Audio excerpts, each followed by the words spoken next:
Your was goody.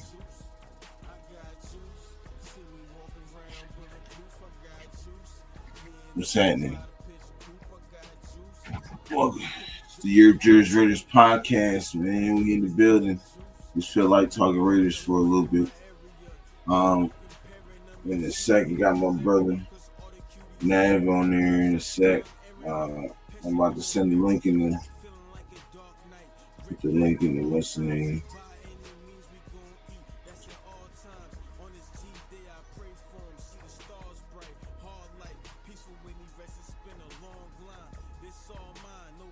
Your Rob was goody. Raiders, yes sir. What's happening with y'all, man?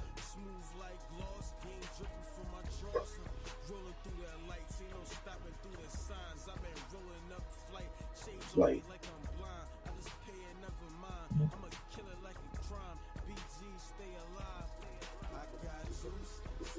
I said it was goody. Made it to my destination. That's good, bro. That's good. I'm glad me and Sacktown was able to help you out on that drive. You feel me? One dream in the building was happening.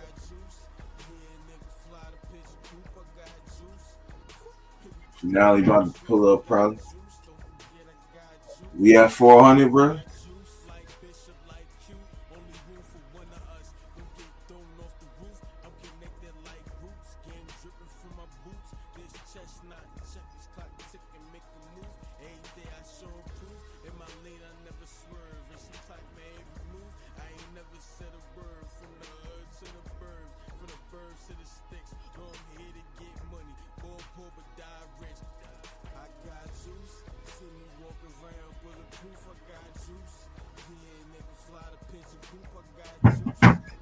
We at 400, one dream.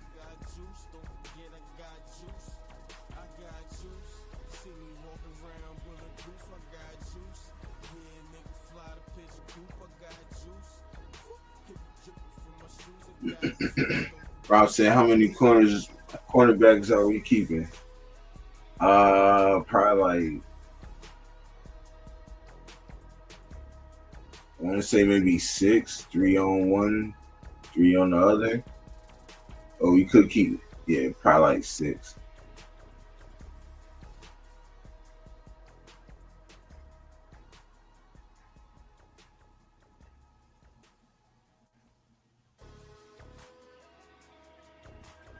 He said round off damn near. One dream, love is abundant. He's back. You hear me? Bro said Sean. Bro said Sean $3.99. He said, well, let's fucking go. Yes, sir. He said, right, I just round up. Yeah. Oh, man.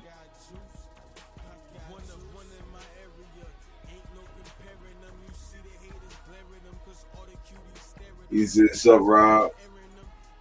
One dream. My guy, love is abundant. He said, abundant love. You know it. Charlie Rocky. Make sure y'all hit that like button. Sub to the channel. We at $3.99, y'all. $3.99. So, like Rob asked me, how many corners you think we keep? Probably like 6, if not 4. But I say 6 because you got the 4 that's rotating in and out with each other, and then you got, the backups just in case there's an injury. Or they keep 5, you know what I'm saying? And that one will play either side. But then, I don't know. I kind of figure like they keep about 5 or 6 maybe.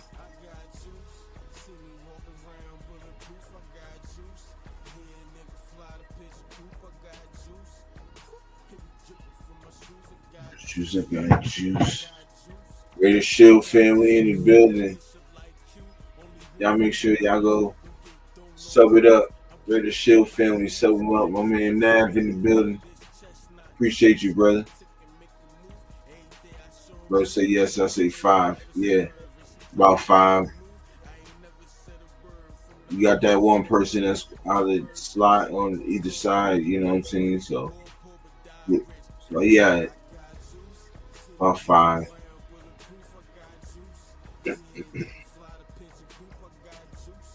Rob said Nav man, US, USA, US, USA, US Raiders. You heard him.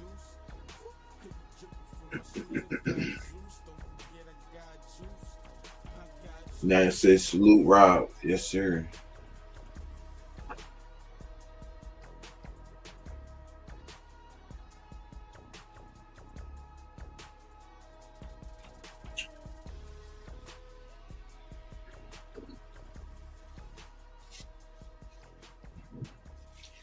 Y'all let me know when we hit 400, y'all. Chat, let me know when we hit 400. We there. Once we hit that 400, y'all, we up the road, baby. We up the road.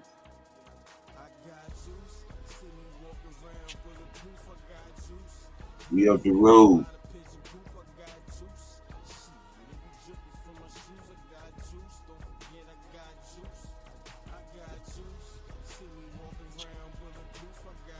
I got juice.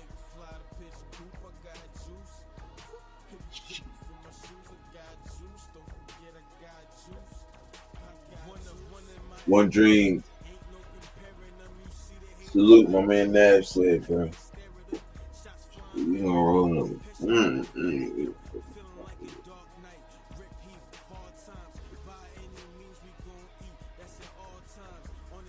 I ain't even gonna look. I want y'all to let me know when we hit 100.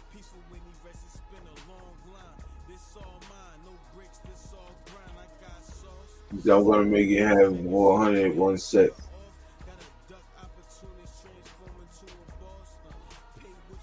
Rob gonna make it happen, Rob.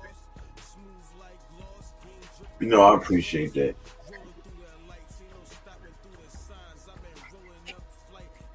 We in the building, yo. Bro, I know you stole my name in the hat over there on Media Day too. Appreciate that, bro. Really do. I see you throw, you know. I see you throw the name in the hat, throw my name out there during Media Day in the chat. So I appreciate that. Yo.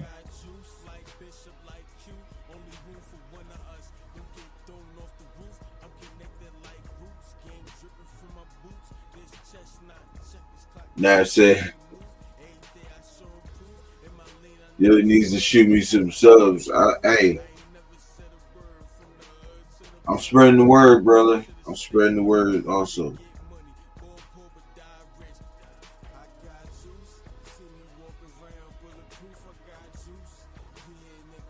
I got you.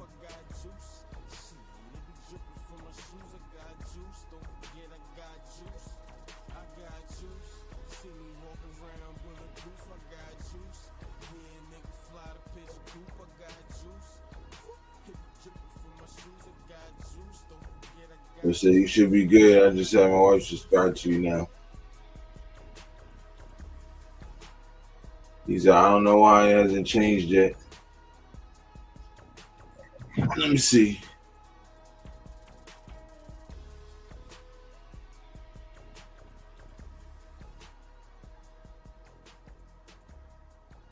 No. 401. 401. Bro, so I get about 2 or 3 every show. Algorithm verifies the subs.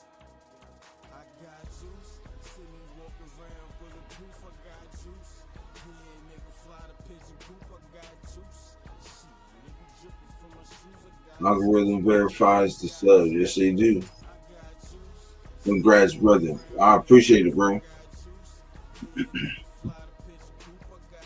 Appreciate it. Don't slap that bitch up there real quick. You damn right we did it, bro. Hold on. You damn right we did it, Rob.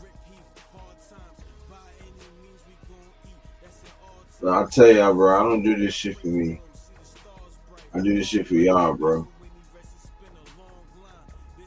Like, I promise you when I say that.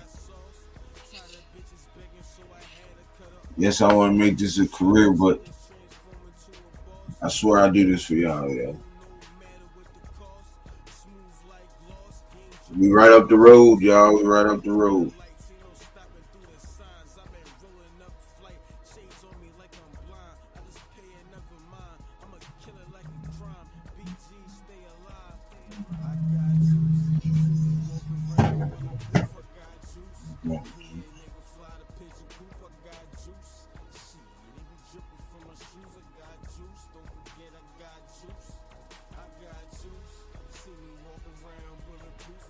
You want me on? I'll good either way if you have others planned on. Nah, I was waiting for you to hop on. I was waiting for you. I put the link in the chat. I know Finale's gonna hop on in a little bit.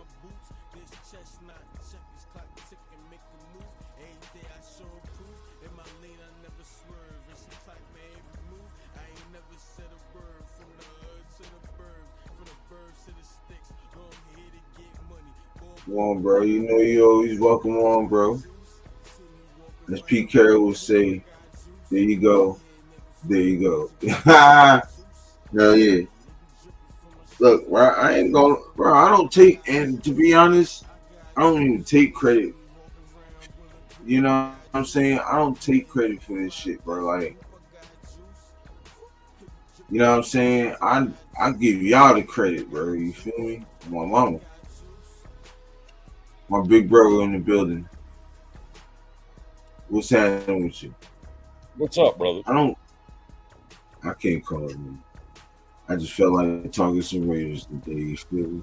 But like I was telling Chat, yo, like I don't even take credit for this shit, bro. Like I give y'all the credit. Like I give certain Right. people that who got me to this point. You feel me? Like, I might take some credit, but y'all get the most. You know what I mean? I'm Yeah, and very like, grateful. You think I ain't grateful? I'm very grateful. Yeah.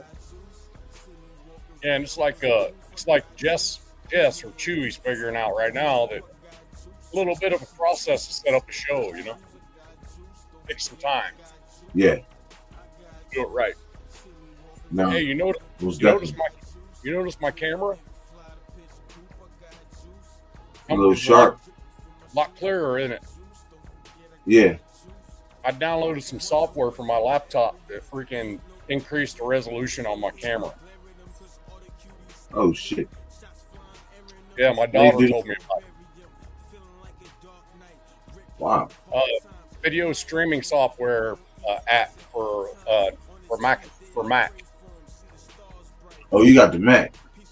Yeah. See, Yeah, I got. this camera comes out of the box at 720p, Uh huh. and it does that just for efficiency, right? Like battery Yeah. efficiency shit. So, because I bought the computer as a streaming computer, so apparently it's put there for battery efficiency. So I usually keep it plugged in. So my daughter's like, you can go in and the Mac settings and you can optimize your video. Man, those tunes are loud, man. Hold on. They probably don't sound like it to you, but it was blaring, man. All of a sudden.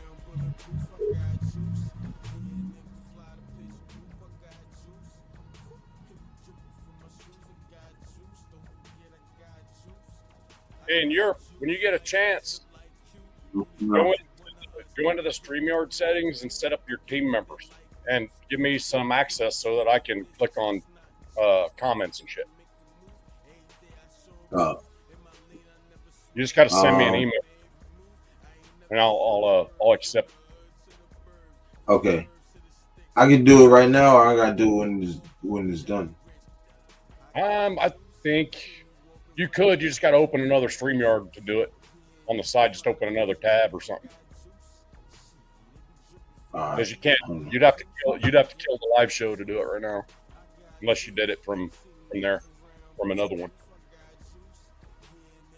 No, probably would have to. Hold on.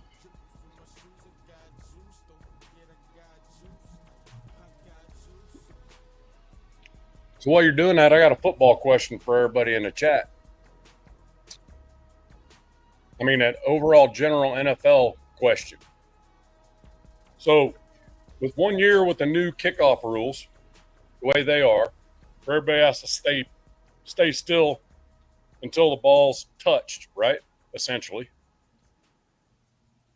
How many teams out of the 32 are going to have running backs as their kick returners instead of receivers and cornerbacks or specialists? You know what I mean?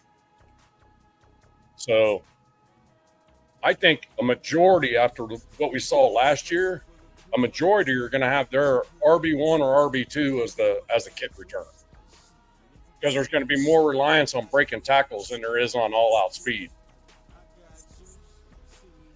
Wait, say that again, man. Oh, so the kickoff returns, right? Because nobody can move until the ball's touched, right? Yeah. Or it goes out of the end zone, right? Obviously, nobody can move. So, yeah. Of all the 32 teams, how many of those teams are going to have running backs as their kick returners versus wide receivers or corners? Because it's going to be more reliant on breaking tackles than it is all-out speed. Which I think brings a lot of freaking value to Mostert, because he's a big dude, but he's got breakaway speed, is provided his knee is good to go. You know what I mean? That brings a lot of value to Mostert on a kick return, for sure. Right. I think we're going to be running back, even if it's Laube that's back there, because now you're not able to get that, that big burst and be able to hit one hole and go. You can't do that anymore. Everybody's so bunched up now. Right. The whole idea is to eliminate the freaking high-speed head-on collisions, Right. So I firmly believe that the Raiders are going to be full-out running back at the kick return position, because they've got a lot of speed in the running back room. I mean, everybody's a sub 4.5, you know what I mean? So I can see that for us. But how many other teams, if you get to thinking that same thing? I mean, the Eagles, obviously, they're not going to have Saquon Barkley back on the kick return. They're just not going to. They're not going to chance that. But yeah, that's why I don't think we do that with Mustard. I think it'd probably be like if we do or McCormick. If we do keep 4 running backs. Yeah, McCormick or Laube probably. So more than likely. Yeah, I would think. But Mostert, I think at least at the beginning of the season, I think Mostert and Genty are going to be more 1A, 1B until Genty proves that he's RB1. Right. So I think they're gonna be conservative with Genty at first, just to see where he's effective at. Yeah, I just think, I don't know. I think Chip Kelly utilizes both running backs anyways. That's what he said. He said that. He said, I like to use multiple running backs. Yeah, it was like with Seattle after Marshawn, that Charbonnet and another running back, they pretty much 50-50. Kenneth Walker? Yeah, Kenneth Walker Jr., yeah. Yeah, he's a dog, bro. They was talking about him earlier, trading for him, us trading for him. I would have did it. Now, Kenneth Walker's a bruiser, too. I mean, he's a big body. He's a pounder. But he gets also pitch out that backfield. He got them hands, bro. That's what I like about him. I was very impressed with him. He busts loose. He's got that. I'm trying to think of the comp, and it's right on the edge of my mind. He remind me of the ball from what's the name? James Conner. That's who he remind me of.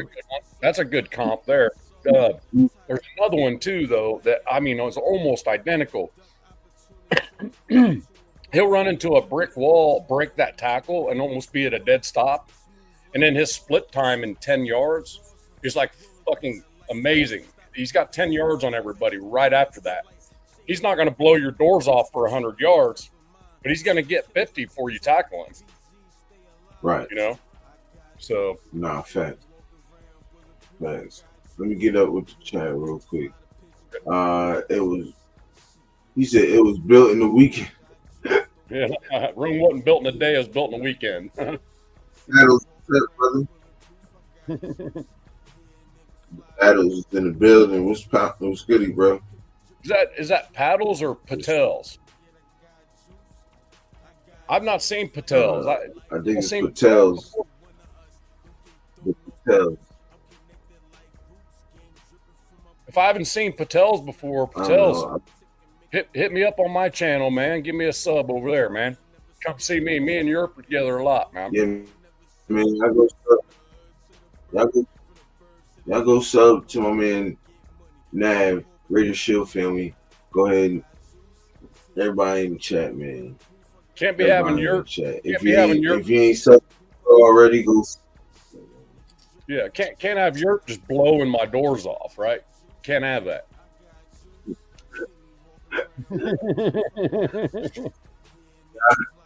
I go sub to my brother, man. I'm good with a loss to 500, man, but damn, not a blowout, bro.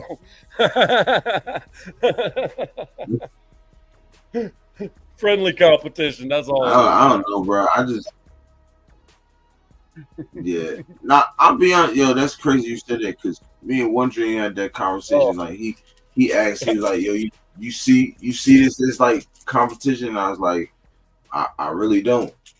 I don't, bro, because I came in, I felt like when I first started, I came into this by myself, so I really didn't like see nobody else's competition. I just seen it as just put my head down, going to work. You feel me? And I still continue to feel that way. You know what I'm saying? So like people be like, you bullshitting, like they be like, nah, you bullshitting, like you gotta see this camera. But I'm like, I really do. I just put my head down and work, bro. I'm trying to reach my goals. See what Patel said? Hopefully that's the right way to say it, Patels, right?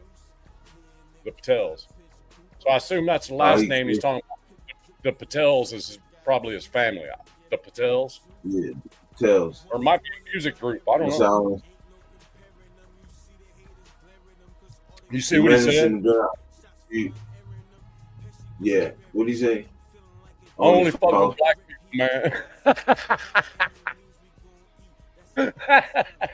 Yeah, if it helps, say, bro. It helps. I'm not technically white. Myra G building. Appreciate you pulling up. He says jokes, man. I got you. Jokes, man. Just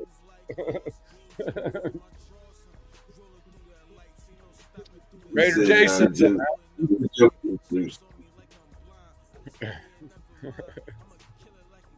The Bay's in the building. Shout out to the Bay here.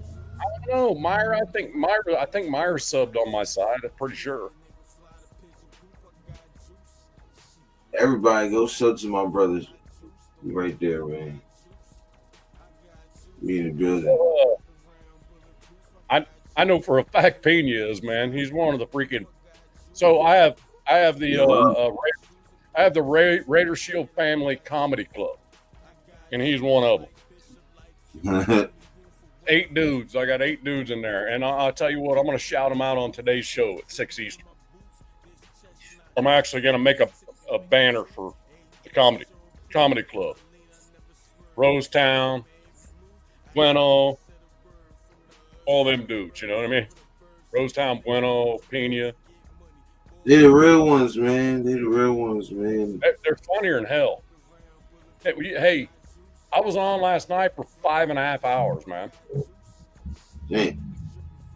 I was at, man, yeah, I was at work, bro.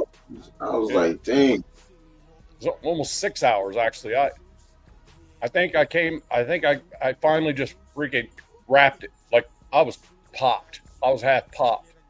And, you know, me being off today, I was just freaking hasted. And so I just like abruptly went, all right, guys, I'm done. I'm sorry. We had a good time though.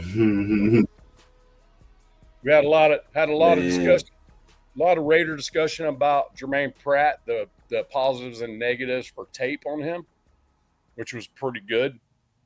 I think I gave Sacktown a little bit of insight from the film that 805 Gabe and I were involved in on one of 805 shows that showed some weaknesses of his that I think this coaching staff can probably correct it. And it's coachable stuff. The stuff that he's not doing well at is coachable. So right. Yo, I was talking to, because, you know, Sacktown hopped on. I just felt like doing a live early this morning, bro. I was like, I got off of work around like 2:30. Mm-hmm. I was like, fuck it. You know, when I do my late night shows, Sacktown usually hops on anyways around that time. So I'm like, shit, bro, you want to hop on? I'm finna go live. He's like, shit, yeah. So I was telling him about that. I'm like, bro. You know what the funny part about that is, Yeah. When I first asked him to go live with me, he told me no a couple or three times because he was timid about it. He didn't know if he wanted to be on camera or not. Right. But look at him now, dude. He's more than happy to go on anybody's show. And he's become a very popular freaking dude in the nation, man. He's well known. Yeah. No, he is. He was telling me real stories last night. Like, you know what I'm saying? He was telling me about the you know, season tickets and all that stuff. Like, all types of stuff, bro. I'm like, damn, like this person he met, that person he met. I'm like, damn, bro, like you really been around. There's another member of the Raider Shield Family Comedy Club right there, G-Fan. Yeah, I'm gonna write all them names down, and you're gonna get a shout out on my 6 o'clock show tonight.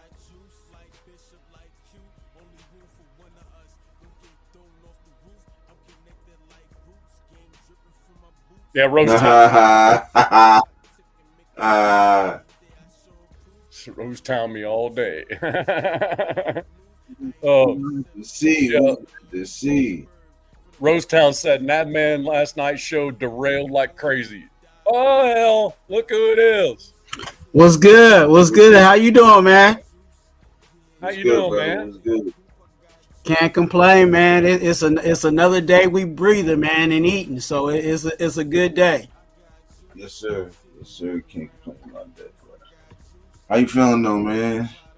Nice to meet you too, Brother Swan. I seen you on there with Gravy a lot and stuff. So it's nice to meet you, bro. Finally, it's me and Gravy go way back, man. It was way before. Way before we even got our YouTube channels, we were, guest panelists, on other people's shows, and quiet as kept. Me and Gravy sometimes kept people's shows alive because what I'm saying, we were just giving that Raider gospel is what I call it. But yeah, me and Gravy we go way back, and now we got our own channels and stuff like that. So we doing all right, man. Yeah, I appreciate you pulling up, man. I appreciate you pulling up for real. Yeah, man. For real, man. I do a normal show, which is probably going to change as we get a little closer to the season as far as the days. I do Mondays and Fridays, 9 Eastern, Raider Shield Family. So if you hop over there, save that link.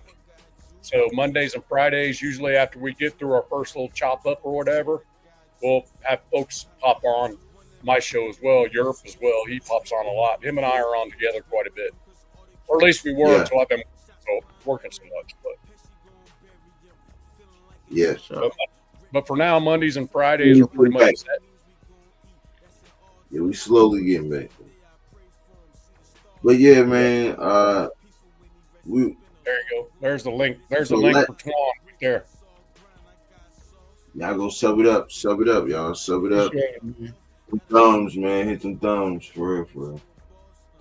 Hey, you got Europe, you got his title underneath his name or no? Let me see.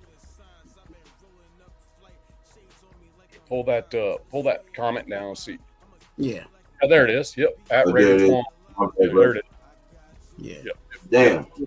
Raider Twan on YouTube, Twan on IG. You know what I'm saying? So that's how you can get a hold of me again. I try to work with all content creators that want to talk about some Raider football. So anybody that's out there, whether you got one subscriber, whether you got 1 billion subscribers, you know what I'm saying? I work with everybody. I'm not one of those people that I only work with you because you got this many subscribers. I work with everybody. So definitely reach out to me. We're saying we're actually. That's how I am. You know who Chewy is, right, Jess? Yeah. Europe and I helped get him started. He got up to 50 so he could go live, and now he's just tearing it up. He just, I mean, pretty much everybody that's subbed to us now is pretty much subbing over to them, and that's kind of my goal.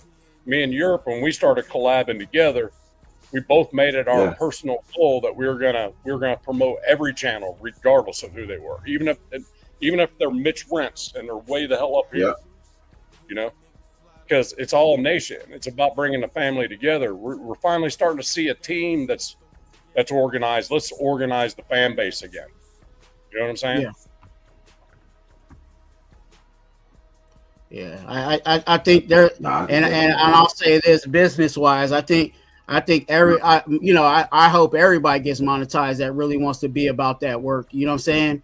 I think if you are willing to put in the work, I think everybody's willing to, I think everybody should get monetized. And that's just it. I think there's enough money to go around. You know what I'm saying? We all trying to buy Raider jerseys and Raider hats, you know what I'm saying? So why not have YouTube pay for it? Right. Right. And they will too. And that's part of because I don't know if you knew, Twan, but Europe just crossed 400. Yep. So I appreciate it. I told him I don't know if you saw that in chat, Europe, but I've been since I've been going there, you know how I am. I kind of research ahead. And there's quite a few hoops you got to kind of jump through once that happens. Mm-hmm. And there was a question someone asked, what if you go to 500 and then somebody unsubs? That doesn't matter. It's a threshold. That's what your maximum amount of subs were is what monetizes you. So if you go backwards, they take it from you, right? So a couple things. One, you got to set up an account for funds. Then you got to determine whether you want YouTube ad breaks. Because YouTube will pay you for ad breaks. And you got to decide if you want to do a membership thing and that type of stuff. All that stuff takes a little bit of time, and I pretty much got it. I printed it all out and I got it in a binder, no shit, with a highlighter shit. That's how much of a freaking geek I am, man. Just to make sure I'm prepared for it, Right. So yeah, and the cool part is you can really customize what you want to monetize. You know what I mean? You don't have to monetize everything. Hell, you don't even have to have a super chat option if you don't want. Why wouldn't you? Why wouldn't you though? I mean, I would. I just won't push it. I'm not going to push it. I'm more than happy that you did it. But at that point, I'd rather you send me a Venmo because Venmo doesn't take any freaking money from you. Yeah. So that's YouTube gets 30% of that shit. So, and what also too, I think a lot, and because I think we're all kind of in that bracket somewhat. I'm not trying to classify everybody, but I think we're somewhat in that bracket.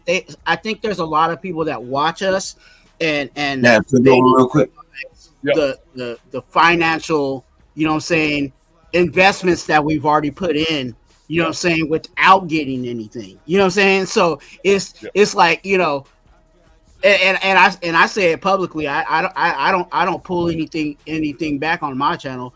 I told people, I'm like, look, I just spent $350 on this StreamYard just to be on, you know what I'm saying, just to be on screen with you guys. And you know what I'm saying, it's coming out of my pocket. I'm not getting anything, you know what I'm saying? There's nothing coming in that's helping me offset that. So, you know, when we do, at this point, we don't have super chats or whatever, but we do put up our Cash App, or we do put up our Venmo. It's just like, hey, can you help me chip off a little bit of this so that I can continue in doing what I'm doing. So it's not like we're really begging for it, you know what I'm saying, begging for it. But I do like to put in front of people, like, hey, these content creators that are actually really, you know what I'm saying, out here, not just using a cell phone or whatever. Like, there's people that are buying laptops and buying lights and buying, you know what I'm saying, investing in streaming, you know, platforms and all of that stuff, even before they're even eligible to get a super chat. So that's me. You know, that's why I'm like, I'm trying to push everybody that's really trying to do it to monetization. Because again, like, hey, if you know, if YouTube can pay, you know what I'm saying, if them you know, commercials or whatever can help pay off some of this streaming service that I'm using, and then I can still kick back to the channel and invest in, you know, invest in the Raider Nation, then hey, it's a win-win for me. Marcus was good. And it's like StreamYard. Was good. So StreamYard, it's a little spendy, but what it does, it prevents me from having to have somebody produce my show for me. Because all the other studios, other than Streamlabs, if I was to do a different one, it'd probably be the same one Lunatic uses, except his wife does all the helps with the producing. So he has that backup. My wife really doesn't have the technical background, like computer stuff and stuff like that, to be able to help me with that. Plus, she's too damn busy to mess with it anyway. But so StreamYard allows people like me and you to be able to produce and host and set up a show in less than an hour. So, you know what I mean? And the rest is up to you, is to research what you're going to talk about and have some backup to it. That's pretty much it. And then my show, it goes one of those, like my Friday show is called Friday Night Off the Rails. And everybody knows it's in here that it's called that for a reason. Because we talk Raiders for a little bit, and then we go out on tangent on life stuff and just start laughing and talking and laughing about stuff.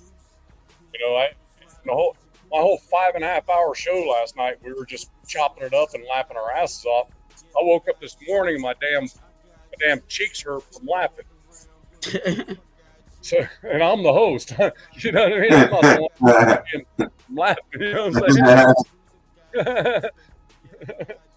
Hey, it be like that, man. It really do. It really does. Shout out to everybody in the chat. I see you guys in there getting it in. I like the interaction. I'm not really you know into it, but I'm looking at it and seeing y'all getting it in. I love that. Yeah. I think I'm same thing. I'm same here, Severe. I think my watch hours are pretty much in line. I think they'll catch. I'll catch that before I catch the 500. I think. And ad revenue, it's you have to be at 1,000 subs for ad revenue. Thanks for reminding me on that. And 10K watch hours. Watch hours. It's all on the studio, YouTube studio. That's good, everybody. You go to earn, everything that Severe just said is on there. It's all down the line. Yeah, it's all listed. All the milestones, all the wicks you got to pick up. Yeah. It's good to look at things, but man, for me, the best way to do it, the best way I've been, about it, instead of driving me crazy, is just keep my head down and keep working. You know what I'm saying? Keep putting out. You know what I'm saying? A video here, a short here. You know what I'm saying? Do a live. You know what I'm saying? Hop on with some other people, connect with them. So eventually, when you over time, you gonna get there, definitely. But we have to put each other up, definitely, and support each other. That's what I've been bad about. I've been bad about the shorts. I need to make more shorts to promote the next show. I really need to do that more. And the thing is, I'm more. It's weird. I'm more comfortable on a live than I am doing a short because I feel like I'm talking to nobody. You know what I'm saying? Yeah. It's kind of weird because I'm not. Believe it, you guys, this will blow your mind, but I'm not a great public speaker, dude. I'm nervous. I'm nervous in front of people. I'm in front of a big group of people, but it'd be like that. But I mean, I count on comedy. If I can get a little bit of a giggle on my very first thing I say, then I'm in good shape. That calms it all back down for me. That's my strategy. A little comedy right at the get go, You got to have a little bit, man. You got to have fun with it. Right. Exactly. Like yesterday. Oh, yesterday was freaking fun, man. I jumped on there. I said, "What the fuck does that man got on the screen, bro?" Somehow we got on what the female celebrities looked like back then, what they look like now, which one's still hot, which ones ain't. And boy, it was a debate. So I'm over here freaking Sacktown's chopping it up and stuff, and I'm over here pulling up pictures of all these different names that I'm seeing in the chat. Yeah. And I'm like, you just said this gal? Plow. Everybody's like, oh. I'm like, yeah, that's Pamela Anderson right now, man. They're like, what? Like, yeah. Dapper was good, brother. 4-7 pop. 15 minutes. Thank you, bro. Appreciate it. I do be on all types. I don't know, man. I don't know. Y'all ever feel like that? I be feeling like I just be wanting to talk footballs and just be at any moment, and I'd be like, fuck it. I'm gonna just go live and talk football. Yeah, you just fire up. That's how it is. Yeah. Cal Raider, what's good, bro? Yeah, you know what I'm saying? Like, hey, I knew, like, early this morning, I just like, fuck it. Like, I want to talk football. And I knew what time it was, so I was like, all right, I know somebody's up also that's going to want to talk football around this time. Yeah. Shoot. Hey, there's always somebody up on YouTube, man. Somebody will watch you, no matter who it is. Did you see up there, Jeff? I think Jeff said he went over 3K. Oh yeah, Jeff. Yeah. Thanks, bro. Thank you. Appreciate it. Jeff been doing his thing, man. I think like, and I'm with you, dog. Like, there's times where I'm like, hey, it's 2 a.m. I'm gonna pull up, and whoever meet me. You know what I'm saying? But let me get this off my chest. You know what I'm saying? And there's gonna be times where you ain't gonna be like that. You know what I'm saying? There's times where I'm like, dude, I don't feel like going on live today, or I don't feel like, you know what I'm saying? So those days that you do feel like it, I think those offset those days that you know what I'm saying, don't feel like it, Because everybody has their day. Let's be real with that. Everybody up here does not, is not always in their good, in a good sense or a good mind, or, you might be going through something and, your energy is not going to be right. You know what I'm saying? So you're like, I'm not even going to cheat these people, you know what I'm saying? And give them, half energy and all that either. So I get it. Right. It's like Monday. My son, you just got a full send, bro. Say, like, what you say, Chew? My man. No, he was saying like how he like sometimes you don't feel it. Like, you just got to get in there and just say fuck it, bro, and do your thing. You know what I mean? Because it's just about how you feel, bro. You can't let shit stop you, bro. Because you know what I mean. It'll turn into it'll just keep happening if you let it happen. You gotta put your foot down, bro, and just make it like, hey, this is what I'm doing. You know what I mean? It's like the Monday, especially like before you go live? Like before you go live, is that like before you're able to go live? That's when you have to like push yourself the most because you gotta do the videos, you gotta edit the videos, you gotta make the videos, you gotta, you know what I'm saying? That should take mad time. Like, I know sometimes like I had an hour video, it'd take me 3 hours to edit it. If I had like a 30-minute video, it'd take me like an hour to edit it or something like that. You know what I'm saying? It was crazy. Yeah, I'm getting better at cutting videos now. Getting better at it. I'm starting to be able to. I use VLC. I'm able to, and it's free. I'm able to just take one piece and just throw it in a trash can. Take one piece, throw it in a trash can. You know, and then I can just save that one and be done with it. Move on to the next one.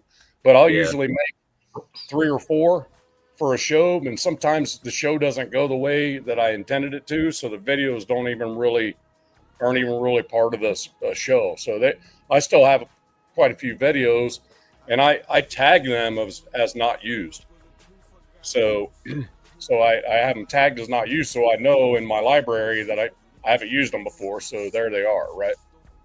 So, but yeah, that's also a learning curve on what's acceptable, what's not acceptable. And if you look at the rules with YouTube, it's freaking very vague.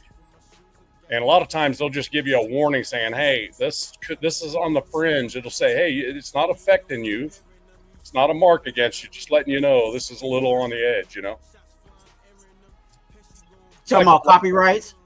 Yeah, they're sensitive with that shit. Copyrights and, what is it? Where something portrays someone and different than what they actually are.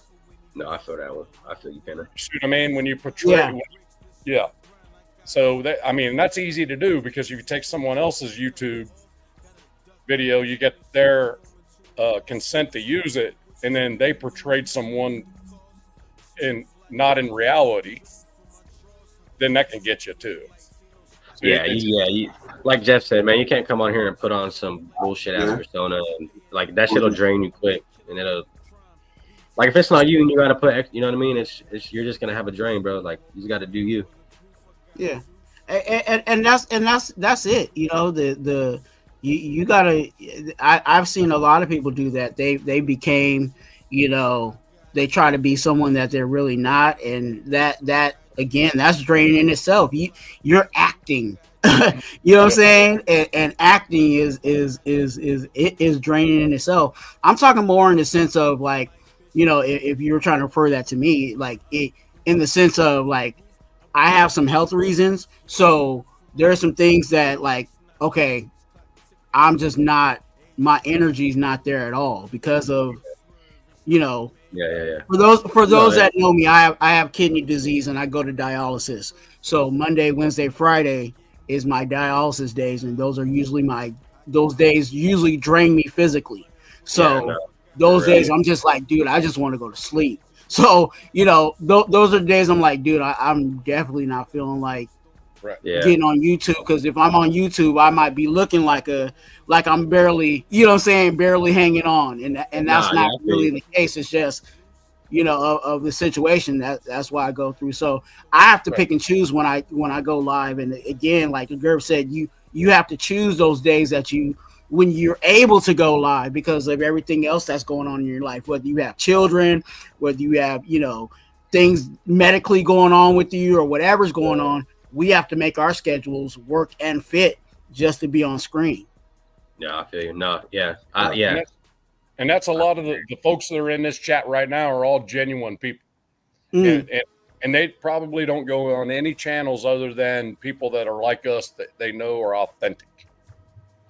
You know, they're authentic. There's nothing to hide. We have nothing to hide. Shit, we talk about some really deep personal shit on my show, man.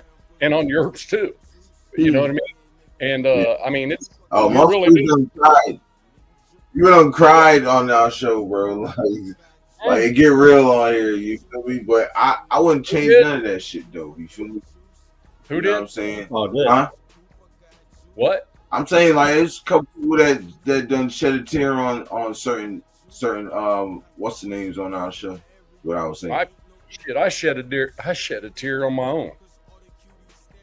Talking about. I'm saying. Like talking about veterans and shit. Right. That, when the good gesture for Sacktown and stuff like you know what I mean, real emotional shit. You feel me? Like, that was a big deal, man. And Alpha Kazi did the same thing for a content creator in Australia too. I seen that video. Changed his life. Sent him a laptop, sent him a microphone, a quality camera, and a light. And I mean, he sent him a bunch of shit. Had him freaking rolling after that. Yeah. Right. That's the cool part, man. You know what I mean? Like, you get on here and meet these guys, bro, and you know what I mean, you start building relationships, and then when you get to meet the guys, like, I wish I could have went out there to Bakersfield. It's just I didn't. You know what I mean? They moved to Dade and shit, but to be able to meet the people you talk to every day, like on a daily basis, bro. I mean, that's what the Raider Nation's about. Yep. There's Jeff. Jeff says, I cry every time my iced coffee runs out. Hey, Duncan called you yet? Yeah, you've been promoting them dudes for a while, bro. They playing Jeff. They playing Jeff right now. You know what I'm saying? It's just like in the bathroom. If you shake too many times, you playing with yourself. They playing with you, Jeff. Aunt Six is in the U.S. Okay, so it just, but it's a buddy of his. Yeah. So yeah, he took care of Aunt Six. That's right. It's Aunt Six. Yeah, that was some good shit, man. Jeff, here's the thing though. If Duncan, Detroit guy, you funny. I almost broke down in tears myself just about 20 minutes ago. I remember I ran out of Blair water.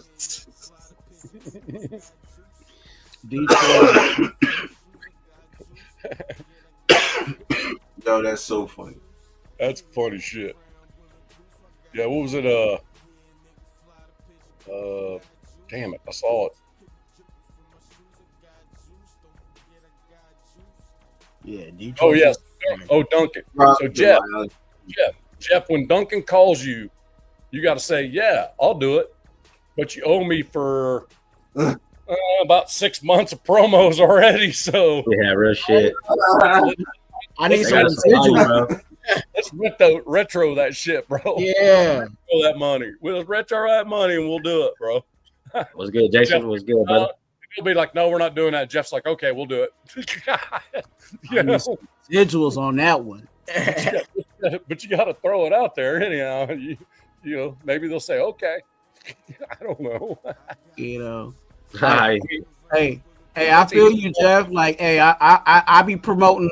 You know what I'm saying? People call them pretzels, but I call them brown crackers because nobody hit me up yet. You know what I'm saying? I'm waiting for somebody to give me a call so I can say, hey, these are the most premium, you know what I'm saying, snack in the world. But hey, if they want to keep playing with your boy, then I'm gonna keep calling them brown crackers.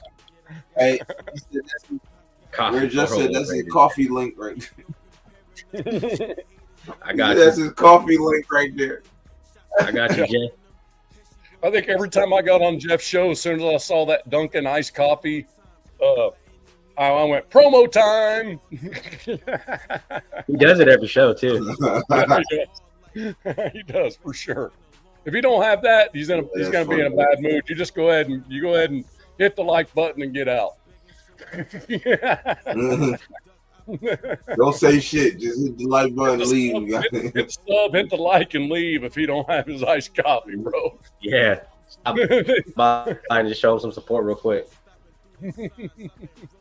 Yeah, that's funny. Yeah, see, like we was talking about with the content, like content creating. I'm pretty. Obviously, I have some energy, right? Yeah, I'm 54 years old, but I've got a high motor, right? And yeah, it's been a good thing and a bad thing throughout my life.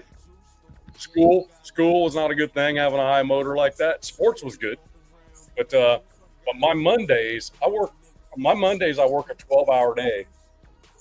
Get home, feed the dogs, do the stuff I need to do around the house, man, and I'm popping up alive at 9 Eastern. So I know how you feel about being into it. But what I've noticed, if I just start it, once I start it, it changes. My whole even if I don't feel like I'm in it. Yeah, I'm in it. Once I'm in it, I'm in it. Everything else around me is no longer exists. Yeah, once that first comment pops up, man, that shit's rolling, bro. Yep. You know what I mean? Like, how y'all doing? You know, now I'm talking to the nation. The moment I start talking to the nation, I have a few things written down that I want to freaking chat about. I remember last time Nav was like, "Hey, I got nothing. Nothing. You guys better drive this. Come talk to me." That I got was nothing. funny. This was something I didn't have time for. My wife was gone. She's back from Spain, by the way. That shit was funny. She got back from Spain last night, so it was pretty cool. Home. So she left Madrid at what would have been 1:45 in the morning here, which is 6 hours. 6 hours behind us. Okay. So technically, I don't know, 8 o'clock in the evening went to the airport in Madrid time. Gets here, gets delayed in Atlanta as well. Lands in Atlanta, gets delayed there after a 9-hour flight. Oh yeah, we back, bro. We back. And then gets to the house, and I look at her, and she goes, "No." That's what I figured. and she goes, "I'm gonna play with the pups for a minute, and then I'm going to bed."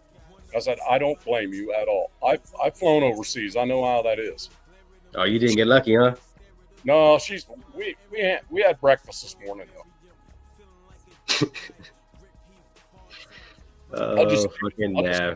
I'll just leave it at that. We have breakfast.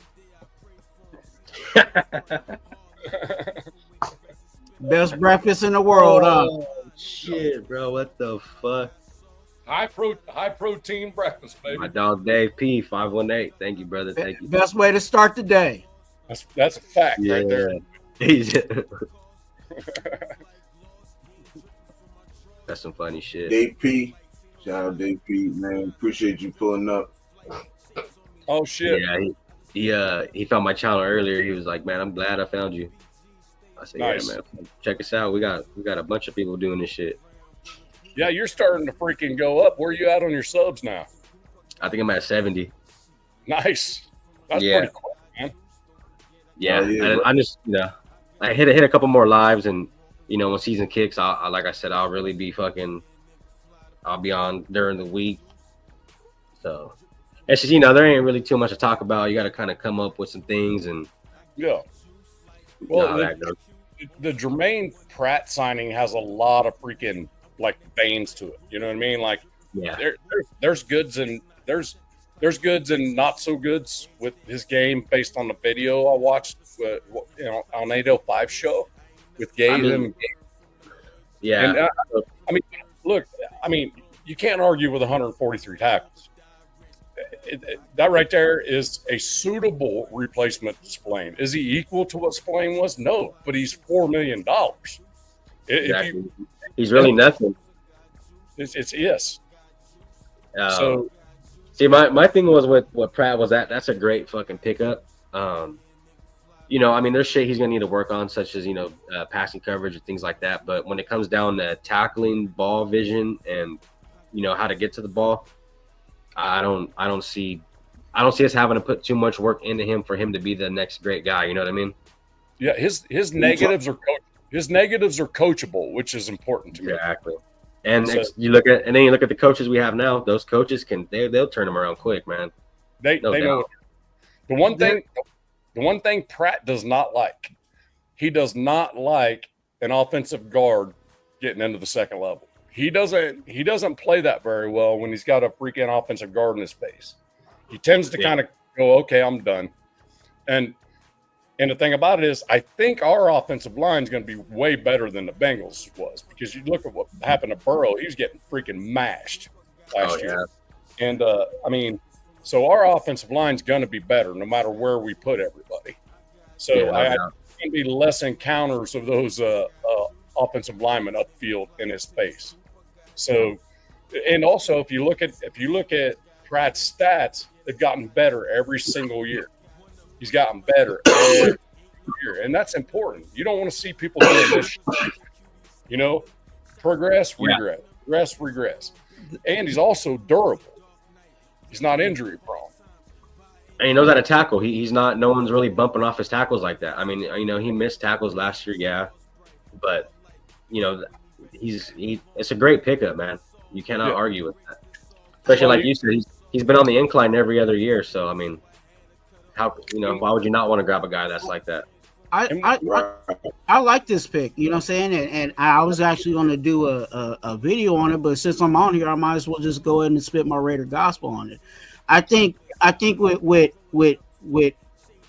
him, there's a lot of flexibility, and we didn't have that in regards to our linebacking core. I know a lot of people want to talk about him as a comparison to Spillane, but I think he's going to be more of our weak side linebacker. I think Landon Roberts is going to handle that middle linebacker situation. So if they do like last year, they did a 4-2-5, which is a four defensive linemen. You have your two linebackers, and then you got 5 DBs, right? So if they run that situation, now you have a Landon Roberts, and then in the depth chart that just has been released, Pratt's already taking over as that second linebacker. So that means Devin White is now the rotational guy coming off the bench, you know what I'm saying, in a 4-2-5. If you're telling me that Devin White is coming off the bench, that is a great situation for us. Absolutely. Now, I also did say, I talked to Jeff and Chris for Raiders, and I said, get ready, because I think they're actually going to change it a little bit, and we might actually have 3 linebackers out there at the same time. So actually more of a base, you know what I'm saying, a traditional base of a 4-3.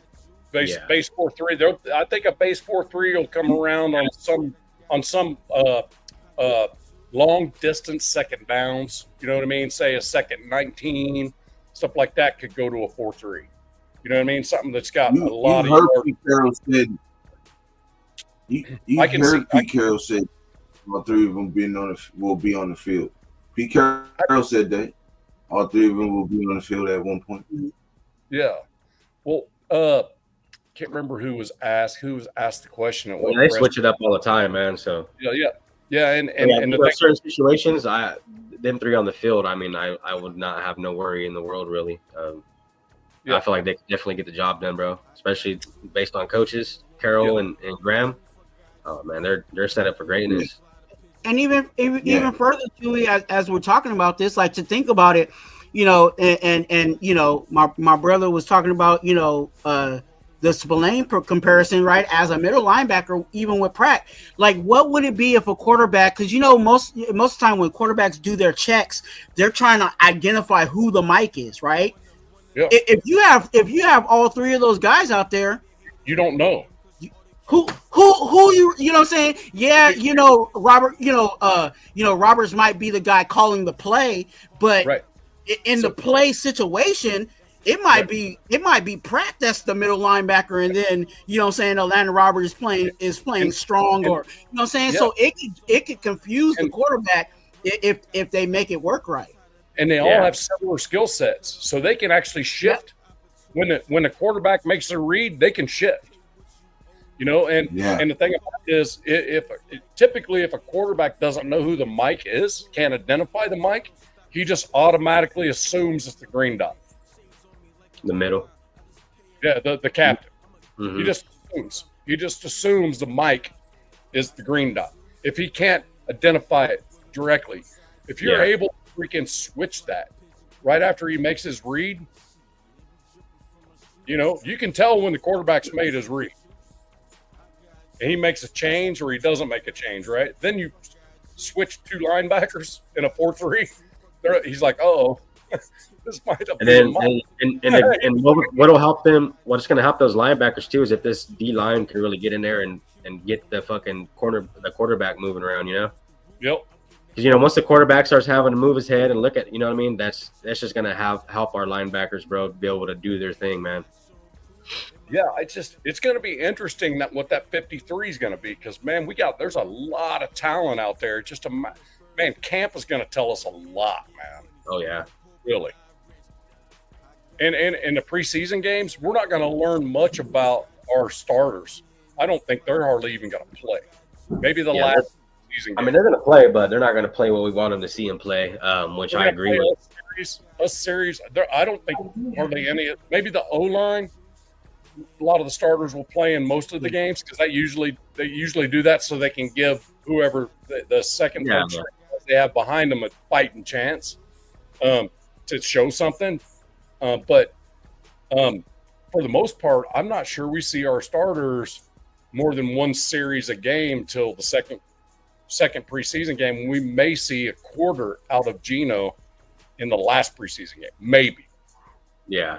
So to be perfectly honest with you, we won't really know until game 1 of the regular season. Yeah, I mean, the first 3 games are going to say a lot. Yeah. You know, we got the Patriots. If we lose that one, that's going to kind of let us know, like, hey, something's going on here. And then, you know, we got a divisional game right after that with the Chiefs. The Chargers. If we can win that, that's always good to win, you know, especially those divisional games. You got to win those. And then you got the Commanders at 3, which were a great damn team last year. And if you could beat those 3 guys, I mean, that's going to say a lot about the team, man. Jeff, thank you, brother, for pulling up. Appreciate it. Definitely a Charger fan up in here. Yeah, you got piano in your comments, bro. That's hero. That's Piano Man's burner account. I let him live on my channel. You know what I'm saying? The chat. You know what I'm saying? He don't talk too crazy over on my show. So you know, I know he does his little thing. You know, and I let the chat get at him. And you know, if he wants that abuse, then hey, come on and get it. I got one question for him. I'll get back to Angela. I got you, brother. Hey, I got one question for Hero. What'd your mom make you for breakfast to take down to the basement this morning? Just curious. She didn't take it down. She threw him in the corner and fed him with a slingshot.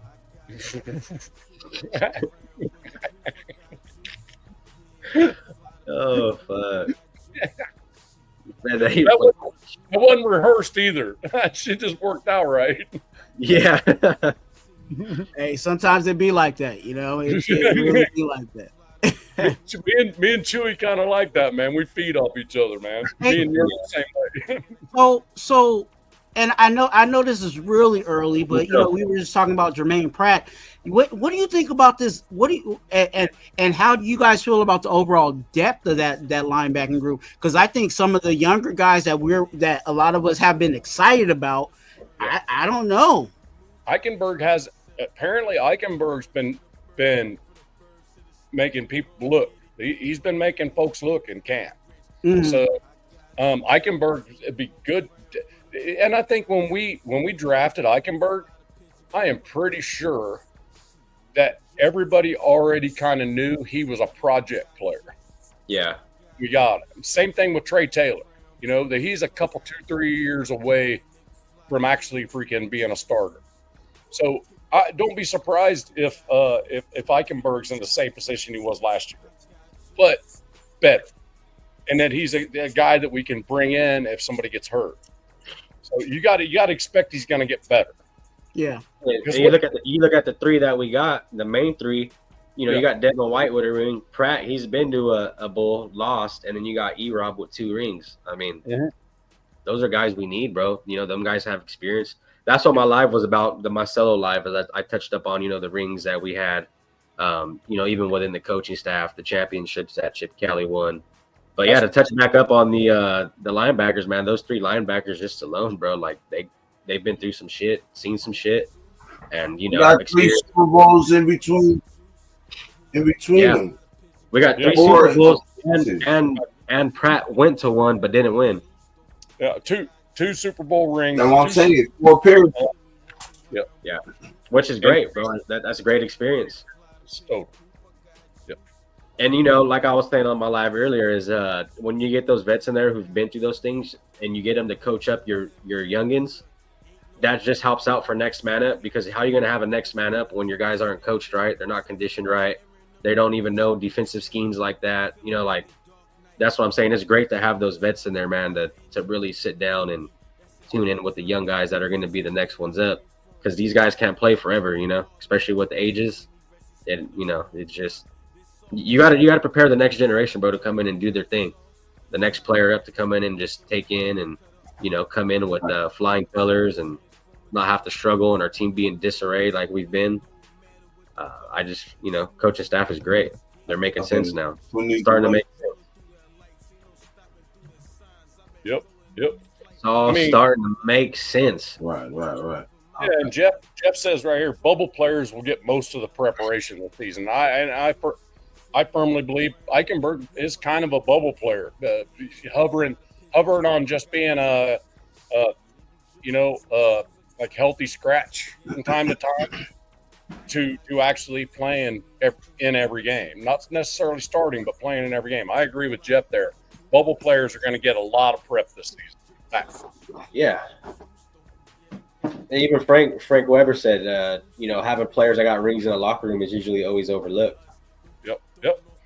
Well, sometimes it's all about the little things. You know, the little things, they count, man. That's bigger. That's a big thing to me because that's locker room. That is locker room love stuff right there. Because these youngsters are going to go, hey, what was it like, man? And it gives them that. I want to win. Right. How much better are you when you have a goal to attain? You know, instead of just humdrum, there's nothing to get at the end. Yeah. You know, there's no, you know what I mean? And the way the Raiders organization's been operating for so long now, it's hard. It's hard to get that. Even Max Crosby would be going up to Roberts, going, "What was it like, man?" You know, even Max. I mean, who I would say that's the best player on our football team, without question. Who would you say? Max Crosby. Oh, okay. So he would even be going to Landon Roberts saying, "Hey, man, what was it like, man?" Because so these guys didn't have any kind of winning to look up to, you know. And now you got guys in here that been there that can feed off the winning vibe, you know, that Devin White has, E-Rob got, you know, because like you said, they're gonna like, fuck, man, we wish we could beat in one of those big games, you know. Yep, and he can also tell him. And Devin White can also tell him what it's like to freaking the heartbreak of freaking losing that game. Yeah, you know what I mean. So, but again, I think Devin White will be a little bit of a surprise. I don't think he's actually got the snaps in his career that he probably should have gotten. So we'll see what happens there. We got a lot of dudes with chips on their shoulders, got shit to prove, and I love that. Yeah. Yeah, I think that linebacking group again is a little deep, is a whole lot deeper than what it has been. You know, you have, you know, a lot of people are not even talking about Jalen Smith, you know what I'm saying, from the Cowboys. He's on the roster, you know what I'm saying? So you have a bunch of guys. You have those are what is that? You have Landon Roberts, you got Pratt. You got I'm talking about our top end of our roster. So you're talking about Landon Roberts, talking about Pratt, you're talking about Devin White. Behind that is who? You want to say, you can say Jalen Smith, that's 4. Those are vets. Then that's not even including the Eichenbergs, the Gainers, the Lindenberg. You know what I'm saying? That's, what is that, 7 linebackers? Yeah. Somebody got to go to the practice squad. Yeah. And are they going to be there for long? Because again, you know, I like Eichenberg. I was high on Eichenberg coming out of the draft when, you know, last year when we got him. I knew he needed a little more work, and I'm glad now we have vets in there where he can sit and actually sit behind these guys and hey, this is how you do it, son. You know what I'm saying? This is how you do it, kid. You know what I'm saying? And he'll get there because he has. You know, if you go watch his tape, you know what I'm saying, in college, you see that he could be that guy. He just needs to get to that NFL level. So to have him sit behind them, I think it's kind of like the crock pot situation. You put it in the slow cooker, and when it comes out, it's gonna be right. But you know, again, they're gonna have to figure out depth chart wise, because I don't you can't keep 7 on the 53. Exactly. Well, and here's the beauty of it. So I was researching and looking at all the acquisitions we have, right? Of all the free agents we brought in, right? Only one player is paid at their position in the top 50 at their position. Cheap labor. Yeah. Only one out of all the free agents we brought in are in the top 50 in the league at their position and pay. So not only we got freaking people got shit to prove, we didn't have to pay them much to do it. Mm. We're going to have to eventually on some of them, those that prove it, we're going to have to pay them because we got a lot of 1-year deals. So next year is going to be a little bit, that's probably, people are like, man, we got like 40-something million to spend. Why don't we just go get Alexander, just frivolously go out and pay all that? Raiders know that some of these players are going to break out and we're going to have to pay to keep them. Yeah. Next year. You know what I mean? So they know that. And they also know that we're not going to be picking 6th next year. They know that too. I hope not. Fuck, better not.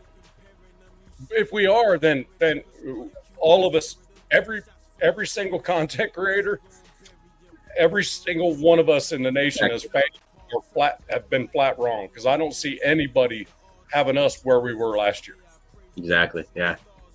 So from the coaching staff all the way down to all the acquisitions, including the draft. Yeah. The only way I want a top 10 pick, bro, is if it's a trade up.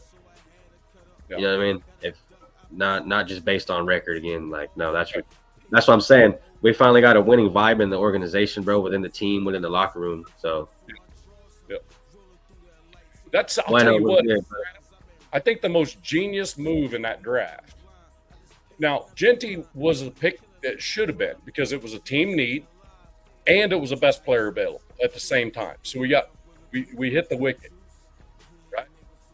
Powers, prior year, kind of the same thing. It was a team need. Mayer was surprising, but even though Mayer was not that dynamic tight end, he was your red zone guy. He was a dude catch you some touchdowns in the red zone, you know. But this dude was a little different. It's kind of not quite what Genty was. Genty hit both square on the nose as best player available. But then that trade back for the second pick was genius. Yeah, that was a genius move. We basically gained 4 players in that move back. We gained that one. We got extra third in the. Yeah, we got extra third and 2 extra fourths. Yep, that was fucking brilliant. And we gained that one back that we gave away when we traded, right? Gino. So we got that back. You know what I mean? So. Yeah, so we got a smart coaching staff, man. Yeah, fact. And the GM, GM's freaking otherworld, freaking Howie Roseman style freaking GM, bro. He knows what he's doing. We got some ballers in there now, man. And we got Howie Roseman's freaking protege on our staff now as the lead scout. And that's why, you know, I preach this sermon all the time on my channel called cheap labor. Cheap labor is when you have a rookie contract or, you know, you're getting production out of your UDFAs. And like you said, they have to hold some of this money. Like some people are so, you know, wanting to spend this money, go ahead and spend, you know what I'm saying, a boatload on this person, go spend a boatload on that person. But when you have players that pan out, you want to reward those guys. You want to retain those guys. You know what I'm saying? Keep them here. Got to keep them here, man. Like I don't know why, you know, and eventually, you know, this is going to be a discussion, but we're going to have to fork out some money to keep Colton Miller. You know what I'm saying? I don't think we're in a position to even draft a left tackle that's going to be ready, or someone right now that's on the roster that's really ready to be our anchor at left tackle. So again, that's where that money has to go. You know what I'm saying? So when you are drafting well and you're retaining these guys and you're getting production out of these rookie contracts and UDFAs, that's why we have a bunch of cap money to, you know, to spend, you know what I'm saying, in the market, but also reward guys that are in-house that are putting in that work. That's why I say That's why I hate when people say, "Oh, we need to trade for this person. We need to trade for that person." When we need to be building in the draft. That's why I like the Eagles so much because on how they do things in their front office because they fucking build through the draft. You know what I'm saying? To the point where they got players on top of players where they can let a whole 5 people go, but then they got people ready to step up already and be a starter. And it rotates with them, and you can see that. That's why they in the position they are in now.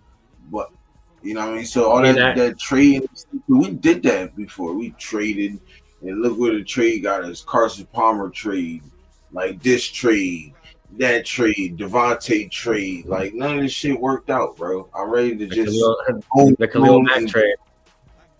Yeah, you know what I'm saying? Like I'm ready to just homegrown our people. We keep re-signing our people, and then if it's guys that we need to let go, and we know that people's in the back ready to step up, I'm good with that. All that trading stuff, this just gets on my nerves, Brian. Yeah, so that's where good vets come in is when you know, like you said, they're ready to step up. Well, you gotta have them coached up the right way, and you know, have them conditioned the right way for him to come up and step up like that. And Philadelphia grabbing Jihad, man, I thought that was a great pickup for them. But you know what's crazy about that too is like, do they really even need linebackers over there? No. They don't. Yeah. But what they do, and this is where we eventually need to go, you know, within the Raiders, is they're in a position where when they go to the draft, they never draft need because they have everything that they need. So all they do is just draft. Oh, who's the best guy on the board? Let me go get this pass rusher, even though we got 40 of them on the team right now. Let me go ahead and get this linebacker because we already got about 20 of those, you know what I'm saying, on the roster. And then even further than that, when they do draft these guys, they don't become immediate starters because there's guys that are already on the roster that are handling the job. So when they come in, they're getting sunned up. Hey, let me show you how to do this, son. You know what I'm saying? Let me show you how to do this, kid. And then by the time, you know what I'm saying, that second or third year comes around and it's time for them to be a starter, they've been ready to be a starter. Exactly. And that's the right way to do it is let those guys sit for a year or two, soak up game. And that's when you really get the best out of them is when you let them just sit down and be able to soak up game from a vet, which I feel like we have now. Like our vets can really do that with some of the guys that are coming in here, you know? Everything can't be sink or swim. Everything cannot be sink or swim. Because if it is, it's 50-50 on that. It's heads or tails, bro. You know, it's and some people will hate this, but I think it's a shame when you're drafting players and they immediately, if they're not a first rounder, they immediately become a starter. That means your team sucks. Yeah. Yeah, you're dependent on that draft. If a rookie comes in from college and automatically beats out whoever's in that spot, your team sucks. It shouldn't happen.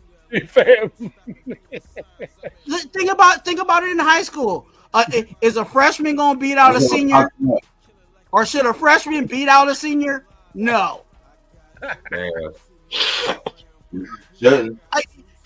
I'm a Raider, and I'm being honest with you guys. Our team, you know what I'm saying? When you look at, we're depending on a whole lot of rookies, you know what I'm saying, and sophomores from last year that were starters. You know what I'm saying? Like our team ain't there yet, so we have to build, continue to add people in the draft. Continue to. We got to give them a little bit more credit though, because you know what I mean. The sophomores they play their ass off. Oh, of course. Brock Bowers year. You know what I'm saying? You got Michael Mayer, like he had a solid year. He can build off of last year. We know what Kuntz can be. Like, you know what I'm saying? We gotta start giving these younger guys credit because they putting in the work. We just needed the people that we have now to coach them up. Exactly. Oh, yeah. That's all. Leadership. We didn't have the right leadership, man. Exactly. So we lost it when that's McDaniel. going on. What's up, Ardell? That's been my whole thing. Ardell in the building. We got some people in the building. I've been trying to don't want to cut people off and stuff. Go ahead, bro. You good? No, go ahead. I was just adding a little, you know what I'm saying, to what you were saying. Yeah, so I think our sophomores is gonna be able to, and that's how we want it. When the vets to help the sophomores help the rookies. You know what I'm saying? The rookies help each other. That's how the fuck it's supposed to be. You know what I'm saying? And I think that's what we got in this team. This regime, that's what we got. You can see it. You can see it. Since McDaniels, this team has just been fucked, man. And, it sucked to see Gruden go because I really felt like when Gruden came, we were kind of on the rise, especially after having a 10-year deal as a head coach. I mean, that just shows how much faith they had in that guy to get us back in the game and rolling again. And when he's left, we've been downhill. But now, future looks bright for the team, man. It definitely does look a whole lot better. You know what I didn't realize? We were talking about Mayer and the season he had last year. It actually wasn't that good. But I didn't know he was hurt. He only started 8 games. No, he wasn't hurt. He had what was it? Yeah. Was it that? No, I thought that was. He was dealing with some things off field. Yeah, but I didn't think that was during the season though. I think that wasn't that this off season that he was dealing with that. I don't remember him being injured, man. Because 8 games though, man, that's less than half of the games. I didn't realize he was out that much. I'm just looking at his stats. He only played. Yeah, he didn't. With Bowers, he's getting minimal reps. No, but he only played in 8 games, so obviously he's going to get minimal reps. But he was dealing with the mental situation, so that took some games, and then you have, and I'll say this in Michael Mayer's defense, I'm not knocking him. I was just trying to. When somebody said he had a good season, I was like, oh, I think he probably did, and I looked and I went, well, really? Yeah. He only played in 11 games, only started 8. Yeah. So I was like, but here's the stats. Here's the stats though. He had 21 catches for 156 with a 7.4 yard average and 29 as his long. Yeah. So, if you take that out a full season, he's more like 80 for 800. You know what I mean? Mm. See what I'm saying? Yeah, no, I get it. I think a lot of people. Trey Tucker. What was that? Trey Tucker. You talking about Trey Tucker? No, we're talking about Michael Mayer. Yeah. I didn't realize he only started 8 games, and that's the reason why his production was low last year. Yeah, but the thing is, either way, yeah, because he was going through something last year. But Brock Bowers would have taken a lot of reps from him anyway. Exactly, no doubt. I think though, even with that, I think a lot of people forget, that there's a pecking order. You know what I'm saying? There's only one ball. You know what I'm saying? So when you have people like Devontae Adams, when you have Jacoby Myers, when you have a Brock Bowers, those are 3 people alone that are going to get more, you know what I'm saying, looks at before Michael Mayer even gets an opportunity. So Michael Mayer had to make, you know what I'm saying, make it happen wherever he could, you know what I'm saying, and when he was on the field. So I think that's where his production did dip a little bit, and his production may continue to be in that realm, because again, when you start looking at all these other weapons we have, are we really going to be featuring Michael Mayer? But Twan, that's not my point. My point is now I'm not saying that's you. I'm saying because I've heard that on other platforms, and other people have talked about Mayer like, hey, you gotta. I didn't realize he only played in 8 games. That's my thing. Yeah. I knew he only started 8 games. Why he played. He played in 11. But he only started 8. Typically, when you don't start, you're nicked up, and you're brought in rotationally, and you get minimal snaps, right? Yeah, so, especially with Bowers, I mean. But if you take a 17-game season, that changes him to 80 receptions, around 800 yards, which is phenomenal. You know what I mean? And the thing is, we actually drafted Mayer to be a red zone threat. You know what I mean? That was the reason why we drafted Mayer. What's up, Rafa? How you doing, bro? Hey, salute to you, man. Hey, salute to you. Well, I got a few minutes to talk because right now I'm dealing with throwing water because my house is still flooded because I had to take off the dirty water. But here's the thing about the tight ends, all right? After we just drafted Brock Bowers, I knew he has a special talent for the snaps and, of course, for the throws downs and everything because this is going to be the super special after the college football. And then it was processed because nobody thought that Brock Bowers could make it to the big leagues. And he broke a lot of records. And right now, it seems that we're going to a new leadership along with Pete Carroll because I understand that after what he's through and all with Antonio Pierre, they say, hey, let's turn the new page because between for the leadership of Pete Carroll is gonna be insane. Along with Chip Kelly, it's gonna be the run game machine. It's about time to get involved with all the defense and let's see who's the better one. Right. Absolutely. Yep. I agree with you, man. 100%. Yep. I think the very beginning of this whole thing was assembling this coaching staff in the GM room in the front office, man. That right there, that was the start of what we're seeing and we're going to see for years to come. Even if it's a pass down from Pete Carroll to his son or to Patrick Graham, whoever it may be. I think that culture that's already being built is going to be around for a while. You know what I mean? Yeah, exactly. And of course, because right now they're recovering. But what you kind of missed earlier was everybody's always like, man, why aren't we spending this 40-something million we have under the cap right now? Why? Because we brought on all these free agents on prove-it deals, 1-year deals.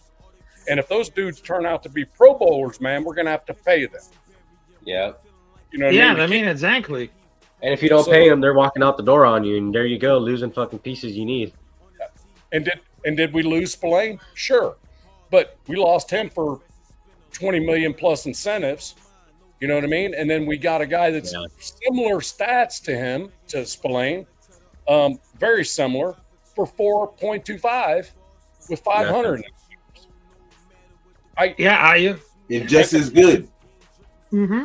Yeah. And younger, right? No, you're on the same age, I think. Yeah. You're about the same age, yeah. Yeah, I understand that about it. And here's one. Yeah. Oh, sorry. But here's one more thing. I understand that Rivers Spillane is gone because he doesn't produce much as a linebacker. And I understand because at first he was a transfer through the Pittsburgh Steelers to Las Vegas Raiders, and he was nailed it.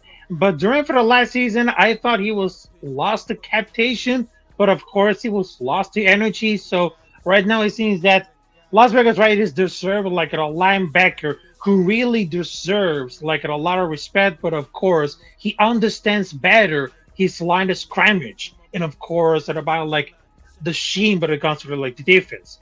Because right now, after we just signed Jermaine, I know it's gonna be a powerhouse, to be honest, because our linebacker room, I mean, is gonna be fully loaded. And tell me I'm not, because I understand that one of the biggest issues that we got is the coverage. And we need to resolve all of it for the linebacker, including for the halftime. You know what I mean? Yep. A lot of that's going to come down to how our D-line looks. If our D-line can keep the offensive linemen off the second level and out of the linebacker space, then we're going to be in good shape. Yeah. You know? So that's half the battle right there. Hey, Sacktown, how you doing, man? I didn't see you pop in. Send me a link on IG. On IG? What? Sacktown. No way. Wilkins is definitely. Which link? You want it for the show an hour, or you want this one? Sacktown, you want this one, or you want for the show in an hour? You want to get on now? Yeah, if that D line is pushing, bro, on that quarterback, and quarterback's making sloppy throws, yeah, that secondary is gonna cook, man. Yeah, and the thing is, when the defensive line's in his face, look at the Eagles. What the Eagles did with a 4-man rush all year long last year is they made quarterbacks make mistakes. They made Mahomes, man. They tore his ass up. Yeah, they made quarterbacks make mistakes. I think the Eagles were second in the league with linebacker interceptions. I think most of it was Braun, though. That dude, Braun or Bond, Zach Bond. Bond, white dude. Like 5 interceptions or some shit for the year. For a linebacker, that's the shit, man. Yeah. Yeah, no, I just wish, our linebacker looks good now. It's just I wish we could get a veteran in there on that cornerback role to help out with those guys over there too, I think Chen's the guy. I think that dude will have that the back end of that like Epps did. You know what I mean? He'll be the leader back there, I'm pretty sure. And you can expect, if we're in that 2 linebacker set, you can expect every now and then Chen come on down on certain plays and play the middle. You know what I mean? Because he can knock the hell out of a freaking tight end. Oh, he get hit. Yeah. Yeah. I saw it. I saw a video on him hitting freaking Kelsey right as he caught the ball, and it was a form tackle. There's no way you could freaking throw a flag on it.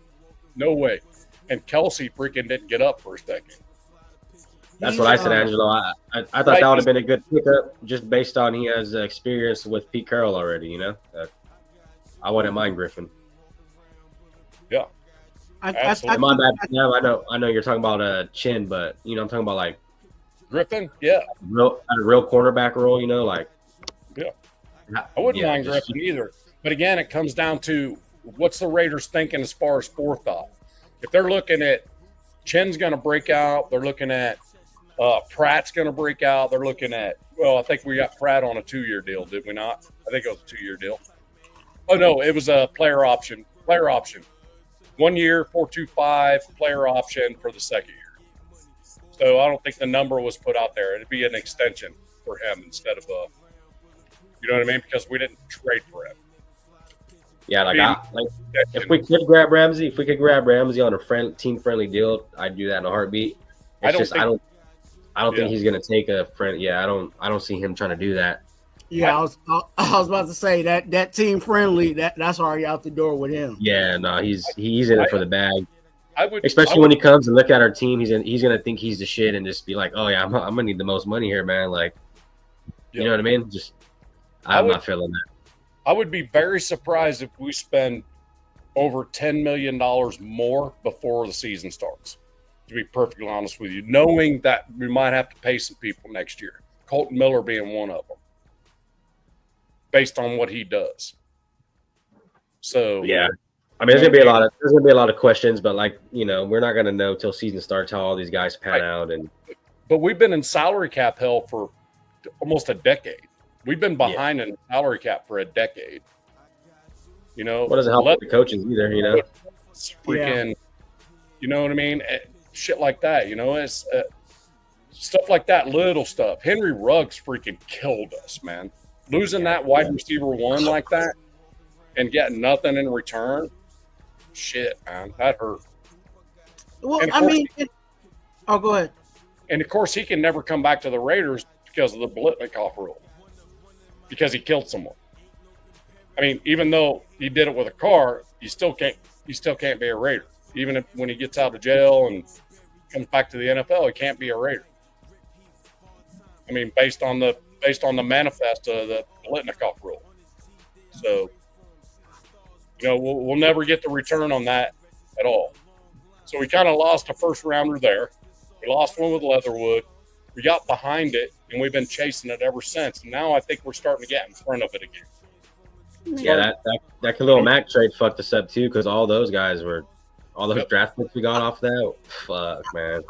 I was about to say that, Chewy. Like, I don't think there's any transaction that we've had that we've actually really got value for. You can talk about Khalil Mack, you can talk about Derek Carr, you can talk about Darren Waller, you can talk about Devontae Adams. You know what I'm saying? Like, all these guys, like, did we really get value? Yeah, what we get from the Giants? What we get from the Giants for Waller, a third rounder? Isn't that what we got?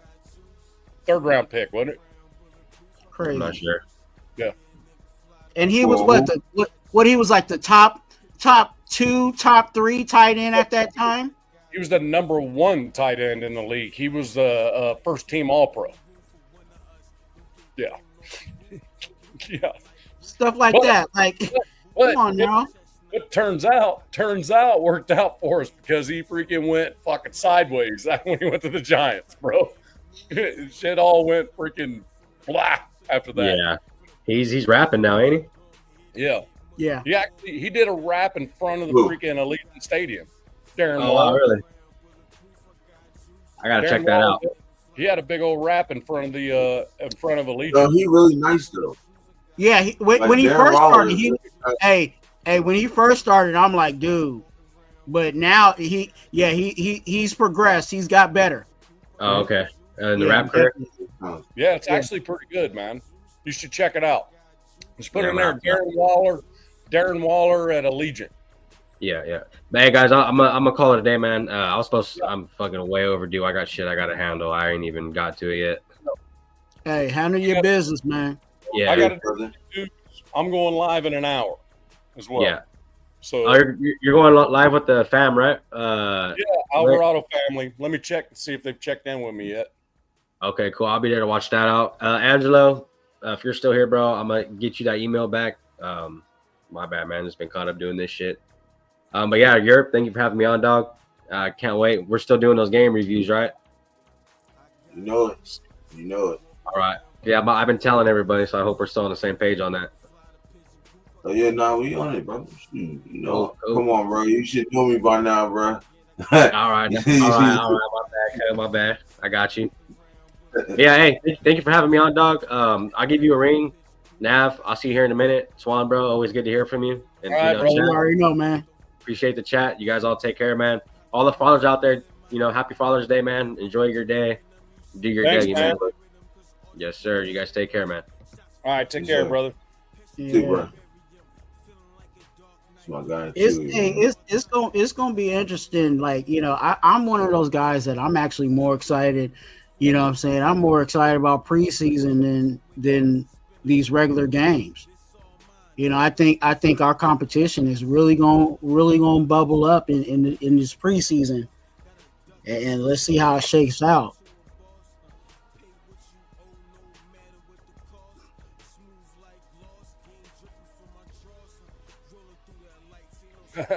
Bro said happy Father's Day. Yeah. What's Darren Waller like doing a freaking Aces player?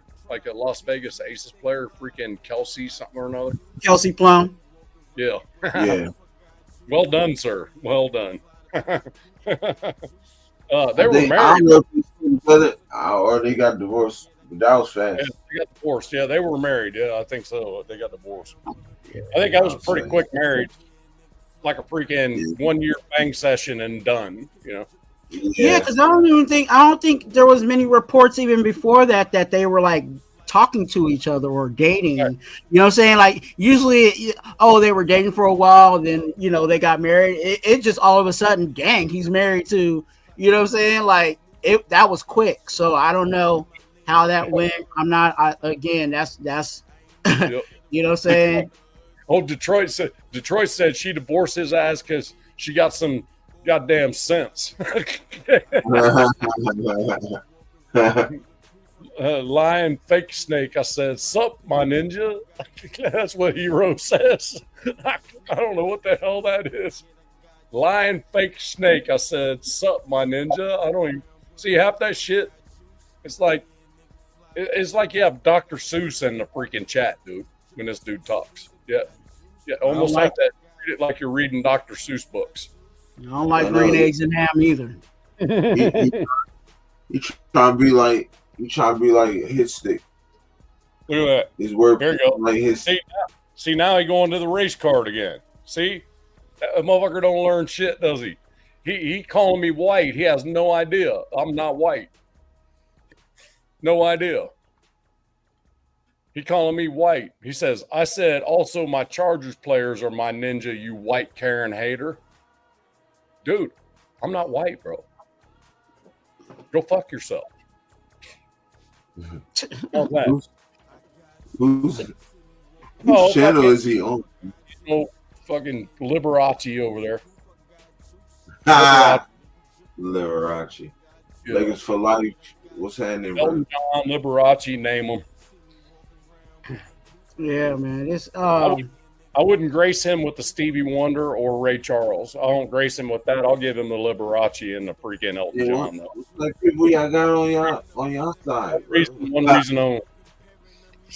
Like people y'all got on their side. He talking right crazy.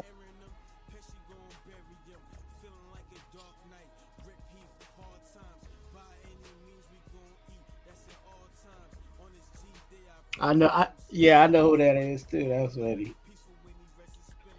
Yeah, Twine, Piano Man, he get hero, whoever you want to call him, he gets, out here. No, hey, and I know he talk spicy, but again, I allow the chat to get at him. You know what I'm saying? If they want to talk trash to him, then talk trash to him. Whatever, it don't matter to me. Cause I to be honest with you, I don't know how other people run their show, but dude, I ignore a lot of that stuff, man. Like I see it, like okay, whatever. Damien, see this guy right? I'm gonna pull a few people up that don't play on my channel. You see him right here? Him right here? Where he at? Where he at? Where he at? Yeah, I can't see him in any. I can't see him in any of the YouTube stuff. Yeah. Here he is. Him right here. Oh wait a minute, I got one more. Because this is the motherfucking. They make shit. They make shit disappear. Voice. Love it. I ain't sad about nothing. I can't even find it. I'm gonna just say this. But Frank is another one. They make shit disappear when people get it. There you go, right there. Ha! Yep, two colors, they make silver shit and disappear. They made him disappear. He has most of us blocked. Yeah, I bet he do. Yeah, you just gotta stop. Like him disappear though. Look, if I say, man, if I say something like this, for instance, I'm like, damn, I'm fucking catching up to you, dude, man. I've been out in the sun, man. I'm almost there. That's not racist, right, bro. You know what I'm saying? But just saying right, you're a white ass Karen, that kind of shit, that's personal, bro. You don't know people well enough to do that shit. And I'm telling you what, if you're the age you say you are, man, you missed something growing up, man. You really did. Yeah. Right. You know what I mean? You really missed something. You need to go back in your memory banks and find out where that was. Was your dad there? This is why.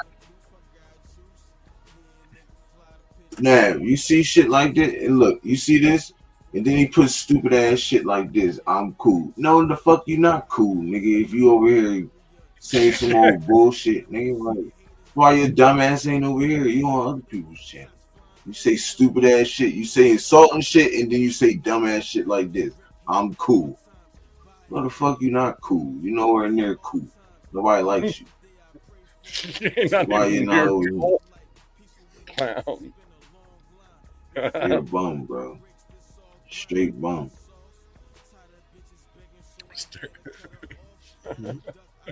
I mean, the easiest way to not give it energy is ignored.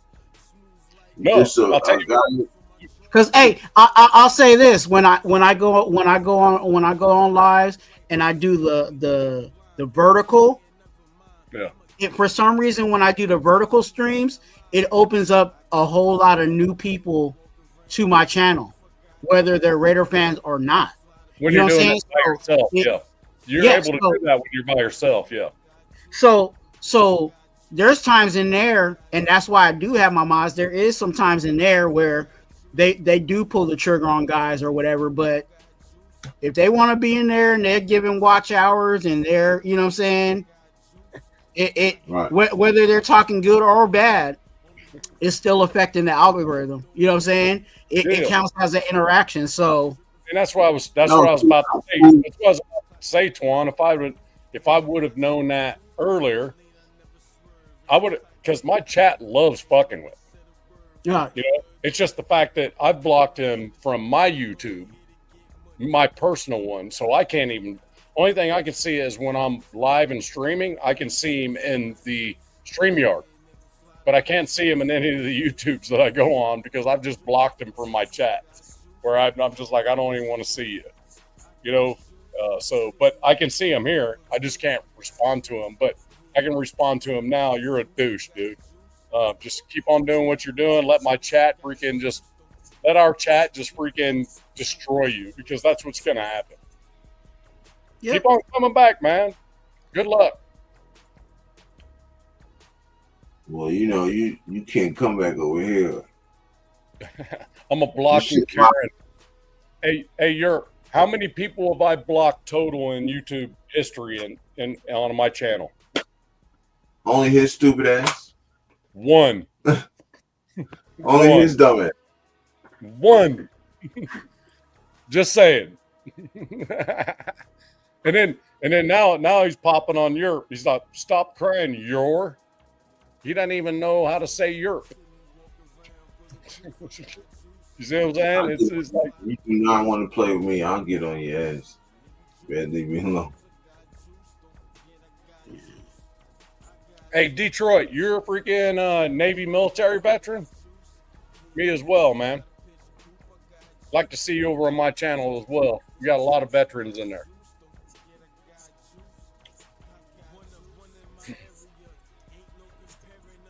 Speaking of that, ain't teaching me. Hold on, Nav. Hold on, bro. My bad. What the fuck is you teaching us? You're not teaching us anything. You're just trolling, just saying a bunch of dumb shit. And then when somebody get on your ass, you be like, "I'm cool. Don't attack me because I'm cool." Like, shut your stupid ass up, bro.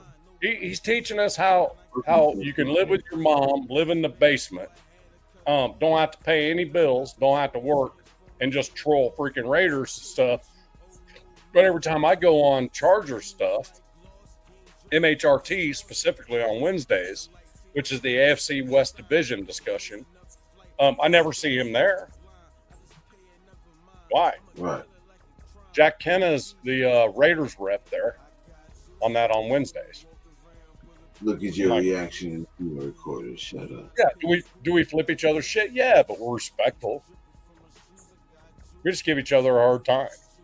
But it's no big deal. That's part of it. We should be. Speaking of that, fellas, it's time for me to bow out. I got about 15. I should have the Alvarado family in my studio at the bottom of the hour, so we can work out any technical difficulties on if they need it emailed to them, if they need it, you know what I mean? If they need the link another way, that type of thing, or if we have to wait till the live for them to click on it in the comments and that type of thing. So it could be a little bit technical. So, and Veronica's told me, you're going to have to walk me through it. I'm like, okay. Once she gets the link and she's entering the studio, she's going to be good to go. It's a matter of talking her through it. So, Yerp, I'll see you in a little bit, man. You're going to come on right away. You coming on right away? You don't need it. You probably don't need to come on early unless you want to. Whenever it's good for you, bro, just let me know. Yeah, I got the link. I'll finish it. Say about 5 minutes prior. Does that work for you? Yeah. Okay. Sacktown, if you're still in the chat, same with you, about 5 prior. Gotcha. So if he's not, I'll hit him in the now that Sacktown's got all his technical difficulties squared away that I don't think we're gonna have any issues. Right. So, all right. So I'm out of here, guys. All right, brother. Hey, you want me to shoot my outro? I guess it's that I guess they got fucking they copyrighted me on this shit. I don't know if it was yours. It might have been something else. Might have been an ad. I don't know. I gotta check it again. But if your outro has copyright, then it's gonna get everybody. I made the video. Oh, got it. It's got clipped music in it, but it doesn't have the beginning and the end on it.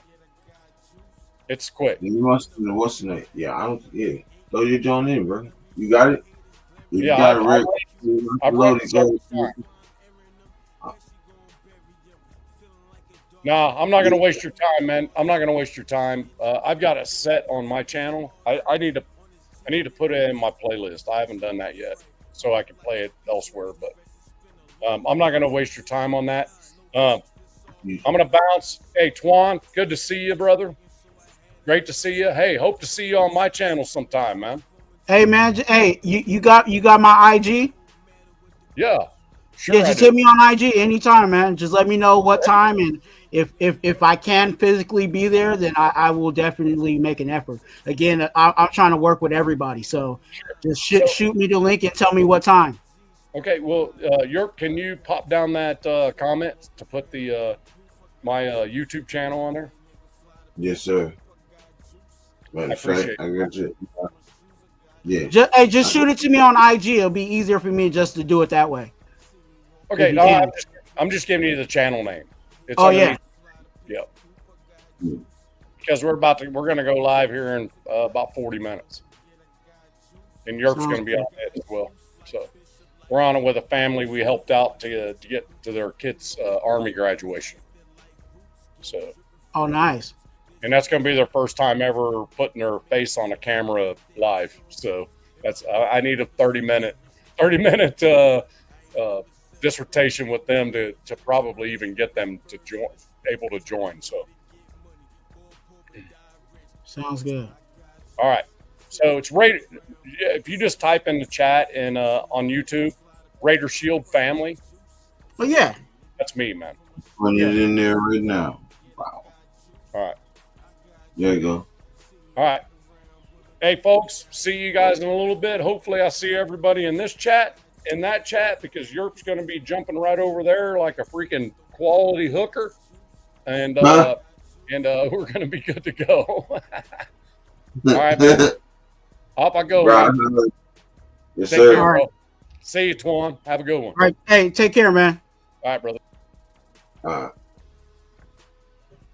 Twan, all right. Now, excuse me, my brother, but I got some unfinished business. You know, I gotta let Big Bro talk his shit before he leaves. But I got some unfinished business to do with this guy right here. He's getting on my nerves. He's not even on my channel for real, so I don't even care. You know, never mind. So, anyways, bro, go ahead. So with him, and maybe I could help you with it, because I know it seems like is really getting on you. Because he's not on your channel, and even if he's linked to my channel, and that's why he's able to watch what's going on. If you don't click on it, then nobody sees what he's saying. Only you see what's you know what I'm saying. Only me and the people on the panel see his comments unless they're in my chat. You get what I'm saying? Right. So anything that he puts up, you don't have to click on it, because that means you're letting everybody linked up see what he's saying. Right. So right. I mean, if you want to bash him, go ahead and do it. You know what I'm saying? I don't let nobody hold their punches for anybody. It's even on me. If someone says something and disagree with what I'm saying, hey, I do want to smoke his ass. So I do want to smoke his ass, because he said he's trying to quote this motherfucker quoted something from Phillip Rivers, the motherfucker who didn't do shit, the nigga that didn't take y'all nowhere. Don't you ever quote nothing of Phillip Rivers in this chat ever again on this channel or anybody else's channel. Don't even do it on my man Red Twan's channel. Don't disrespect his channel like that.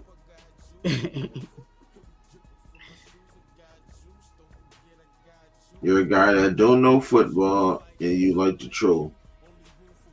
Not a good hobby.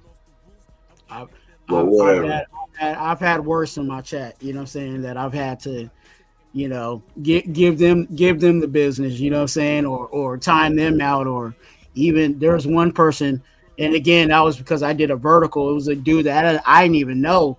I had to block him because I was like, dude, you just talking.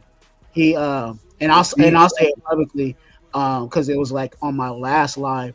I did a live, and normally when I do my lives, I do on my channel, I promote people being organ donors. You know what I'm saying? You know, I'm actually in need of an organ, just honestly. But that's another discussion. But you know, I do that on my channel because I'm like, hey, let me promote. You know, maybe not for me, but it might bless somebody else. Like my boy Gravy, he got an organ. You know what I'm saying?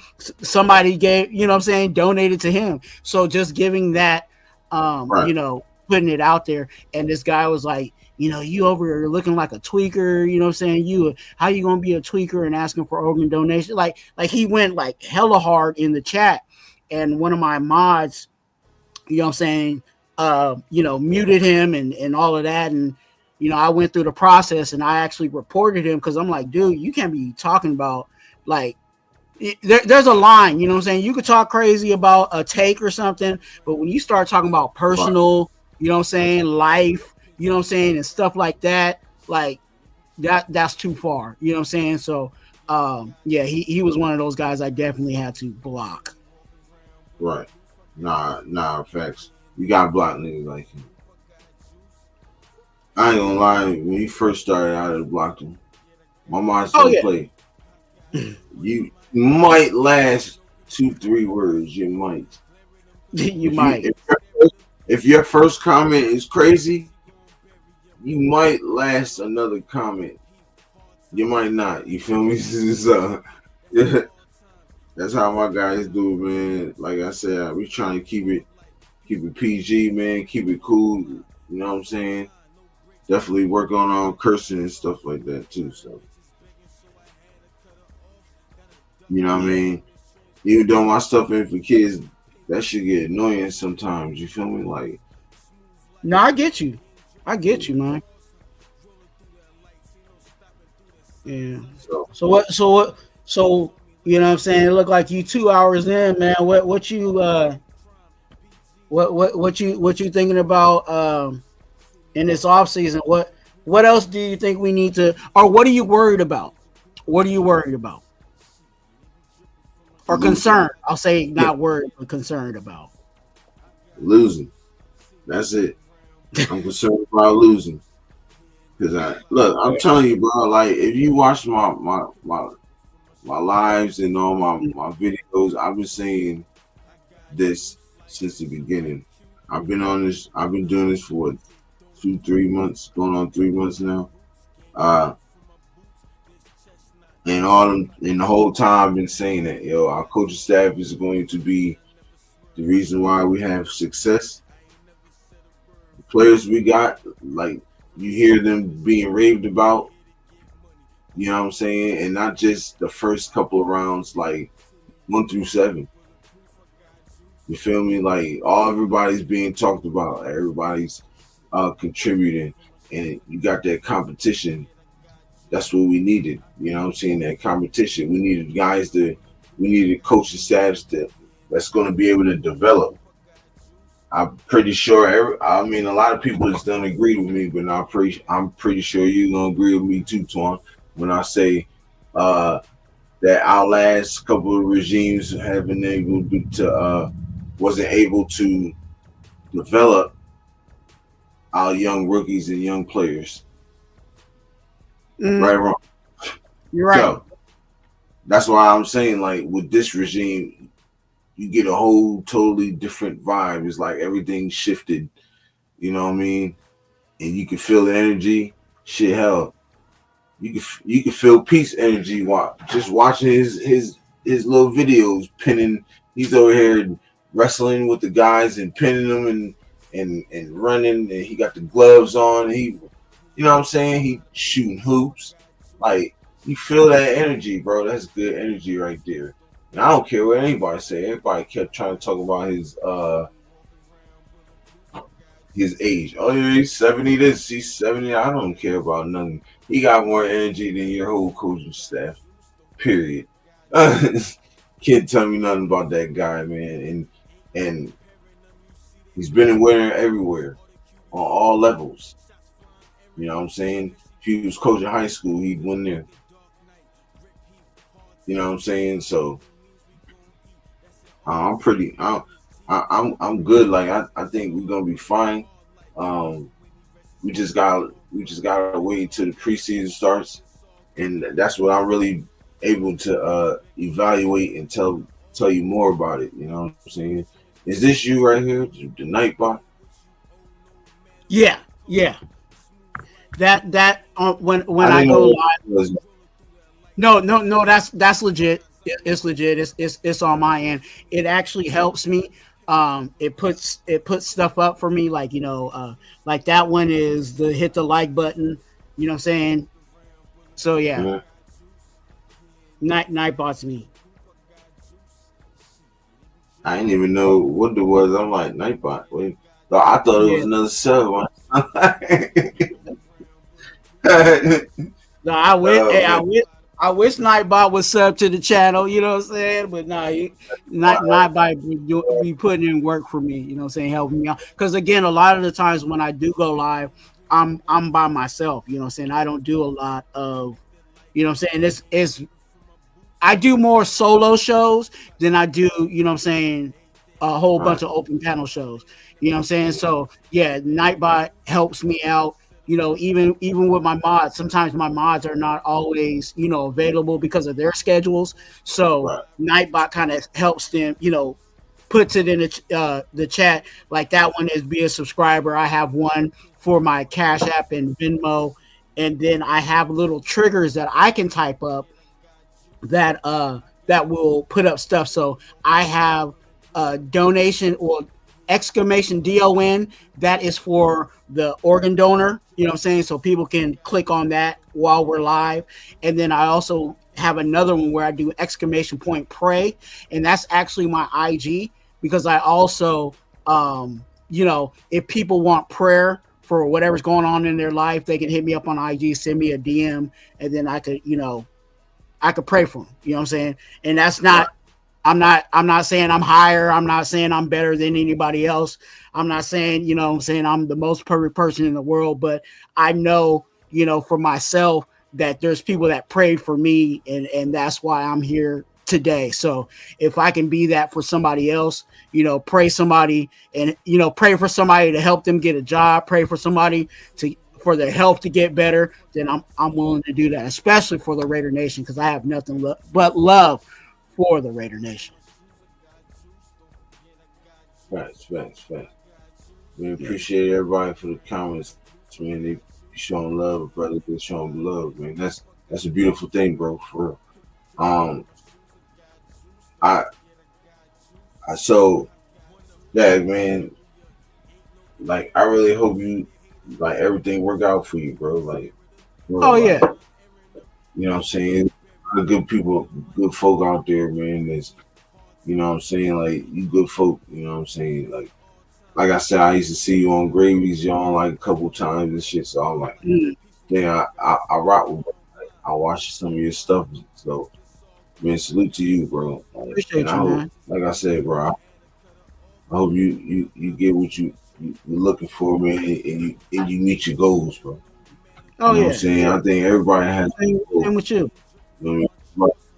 Yeah, I think everybody has a goal, and that's everything in general. You know what I'm saying? I don't mean one specific thing. I mean like everything in general, life. You know what I'm saying? Your life goals, whatever other goals you have. You know what I'm saying? I just mean that in the whole. But yeah, man, like like I like meeting good people, man. That ain't about the drama and the BS, the back and forth. Right. You know what I mean? If I feel like it, I shut it down. I'm not going to be tolerating none of that. You know what I'm saying? So yeah, and then I usually do, solo shows. You know what I mean? When I feel like I said, like whenever I feel like getting on, mostly be in the mornings and then in like late at night. But whenever I feel like getting on and stuff, you know what I mean? I be talking my shit, but then people be like, hey bro, like, can I join? I let people and talk. You know what I'm saying? It's always good conversation too. You know what I'm saying? Always great conversation. Oh yeah.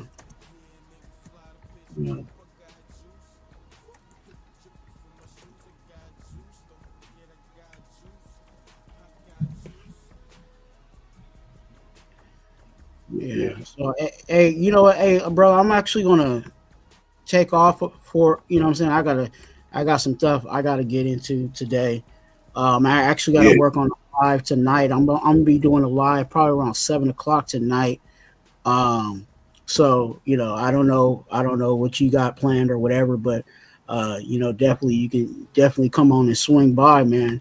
I'm again. I'll be definitely. I got you on the list, man. I got you on the list of folks I'm gonna be trying to work with throughout this season. So, I'll be connecting with you, man, for real. Yeah, man, get with me, man. I'm with it. Always available. If I'm not available, I try to be available. You know what I'm saying? So, just get with me. My Instagram is everything. My Instagram, my TikTok, you can hit me on either or. But it's right there.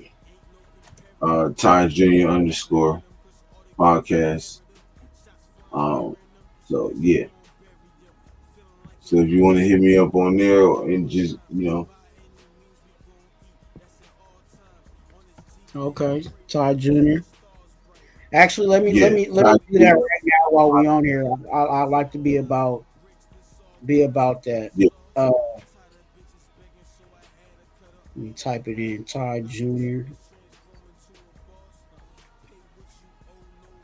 See if it pop up. Ty Junior podcast. Yeah, I got you. Just followed you, man. I'm about to send you a message.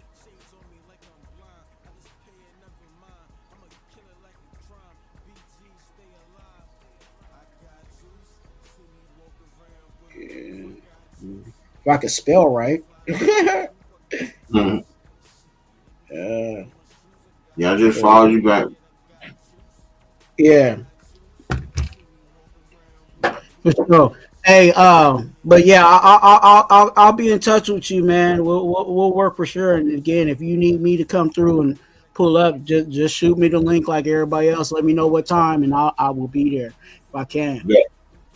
Bet. All right. Yeah, man. And sometimes I'll be doing a lot of stuff, and I probably try to I might forget. So if you just see me on, just be like, bro, shoot me the link, and I'll just throw you the link. You know, for sure.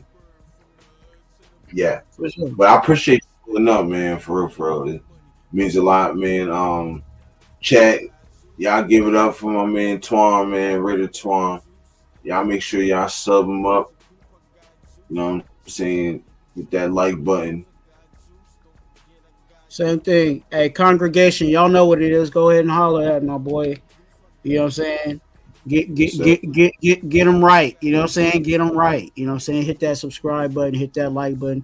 Y'all, everything y'all do over there with me and the congregation, do that with my brother over here. You know what I'm saying? Appreciate you. Yeah, man. I'll throw it in there. Y'all know what it is. There you go, right there. Yes, right, sir. Hey. Also, I'll say this on the live before I take off. You guys, happy Father's Day to everybody. You know what I'm saying? All the fathers out there that's fulfilling the role.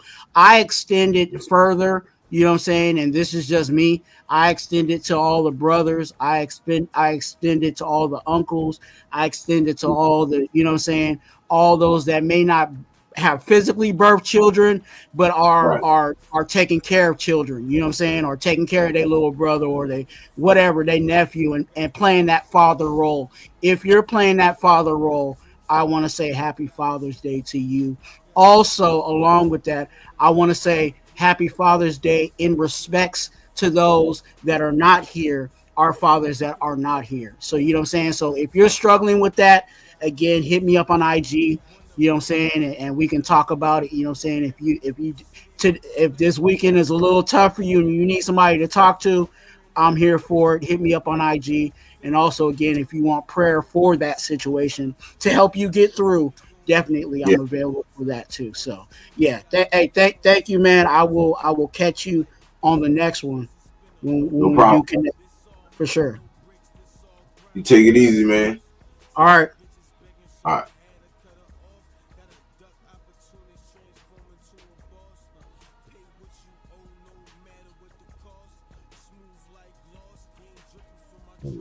Cross. Appreciate y'all pulling up, man. Pulling up.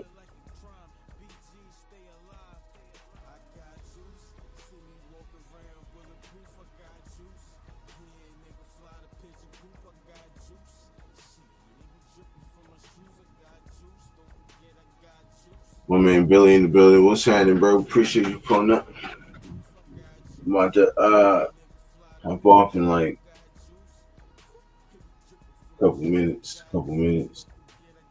Make sure y'all hit that like button, subscribe to the channels, the TheYurpJerz Raiders Podcast. Y'all know what it is. We in the building, man.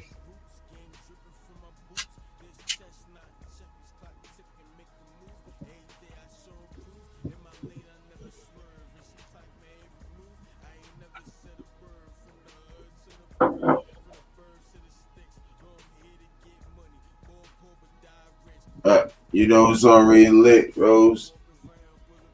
Rose Town's already lit, my brother. You know it. But yeah, I'm gonna do it again before I hop on over there.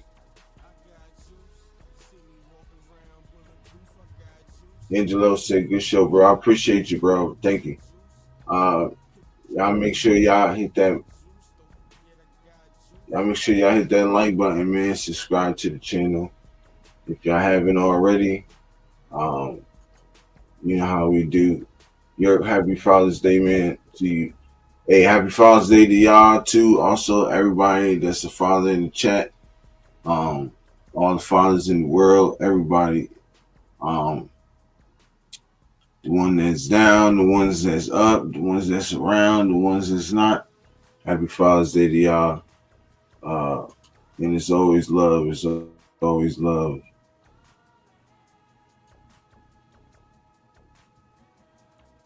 So you heard Myra G said she ready.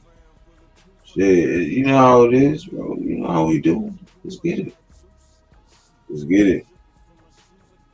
But so, you know, I don't ever back down, cuz, you feel me? Happy Father's Day to you too, bro.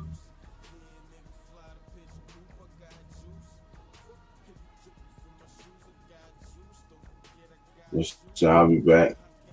What's that?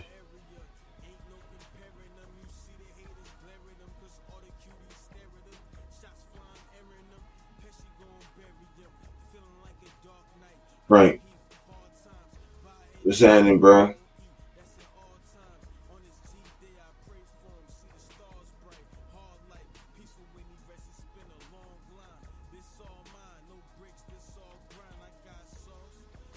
I already said I'm out here. Happy Father's Day. Appreciate it, bro. Happy Father's Day to you, my guy. Hope you enjoy your day, the rest of your day. And I hope you enjoy your weekend, man.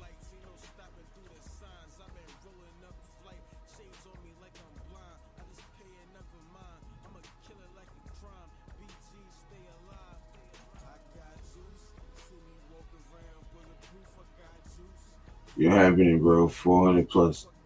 Yeah, I'm trying to make it happen, bro. and then I'll stop from there. You feel me? Angelo said, "Happy Father's Day to everyone." Yes, sir. Happy Father's Day to everyone. Say, what did I miss? Nothing really. Nothing really. Just start reading comments and bring up topics. It's towards the end, bro. I'm like 2 hours in.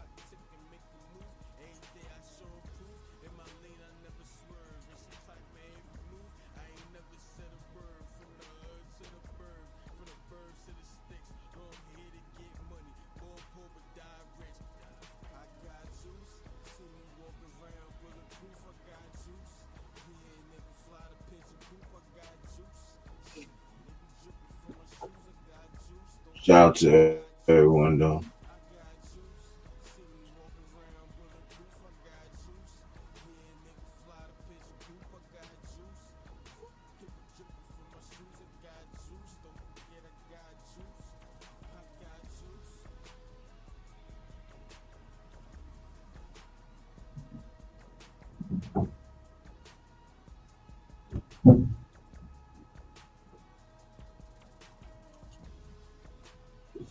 Any Raiders news today? None. To be honest, not really. I would say watch out for the Shaquille Griffin move. If we make a move on that, if we sign him. Other than that, the players is with their families on vacation until training camp. You know, training camp is right around the corner, so you know, man, East Coast in the building. What's happening, bro?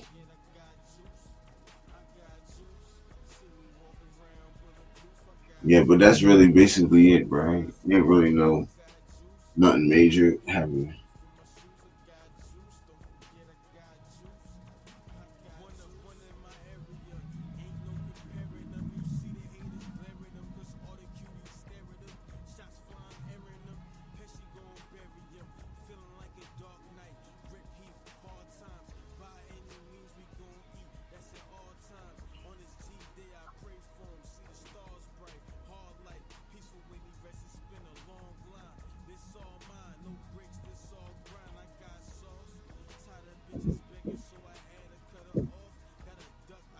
So Angela said, Shaq Griffin will make things easier and make things interesting if we sign him by Monday. Nah, facts, definitely.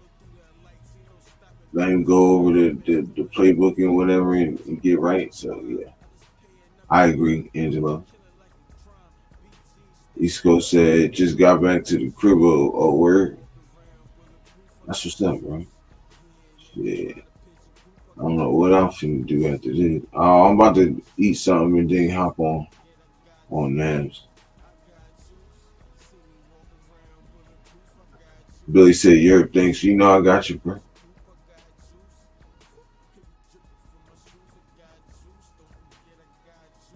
Angelo said, salute Dante. East Coast.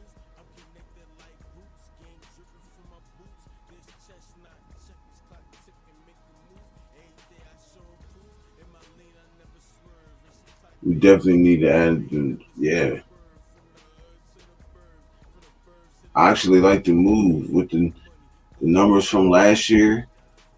You know what I'm saying? So the numbers he put up last year, and then the fact that he's gonna be back with Pete Carroll is really gonna be solid.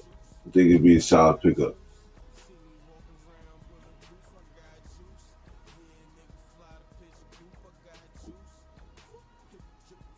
I mean, you know, East Coast, my bro. He's usually right on stuff. So, you know, sometimes we hit on things together. Sometimes we have different opinions. You know, but he usually be right.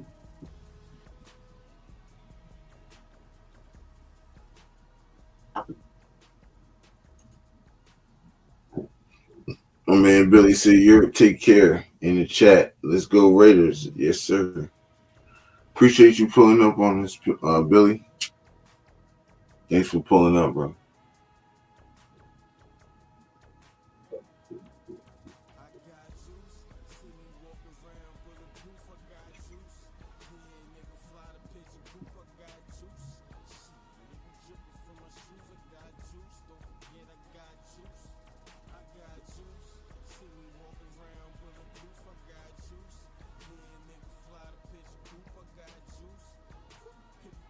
So,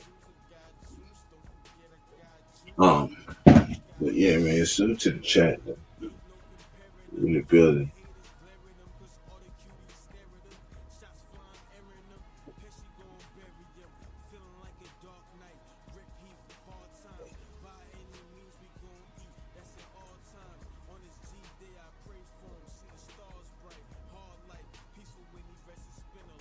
But yeah, that'll definitely I think that strengthens the defense just a little bit more. And we're gonna see what happens. We're definitely gonna see what happens, y'all. Shout out to the chat, like I said, everybody that came through, appreciate it. Finna get up out of here so I can have enough time to eat and do all that good stuff before I hop on Nam's him and Sacktown's show. So shout out to the chat. Love y'all, man. Y'all know what it is.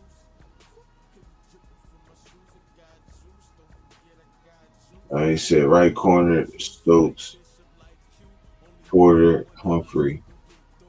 Left corner are Bennett, Richardson, Dotson. So unless these guys are balling out, I can see us signing Shaq. No, that's definitely facts. Definitely facts. I like your takes, Angela. I like your takes. I hope you sub to the channel, bro. Appreciate you pulling up also. Frank said, thanks, Yurt. Always enjoy spending time with you and your crew. Hey man, I appreciate you. You part of the crew, guy. You feel me? You part of the crew. But yeah, man, I appreciate you. I will be on late night. I always do the late night shows when I'm off. So yeah, man, y'all can catch me on the late night. Probably like, I don't know how long it's gonna take. I don't know, probably like, just know I'll be on. Y'all really, you know what I mean? Just know I'll be on. Because I'm not even gonna sit here and try to get y'all dated, then.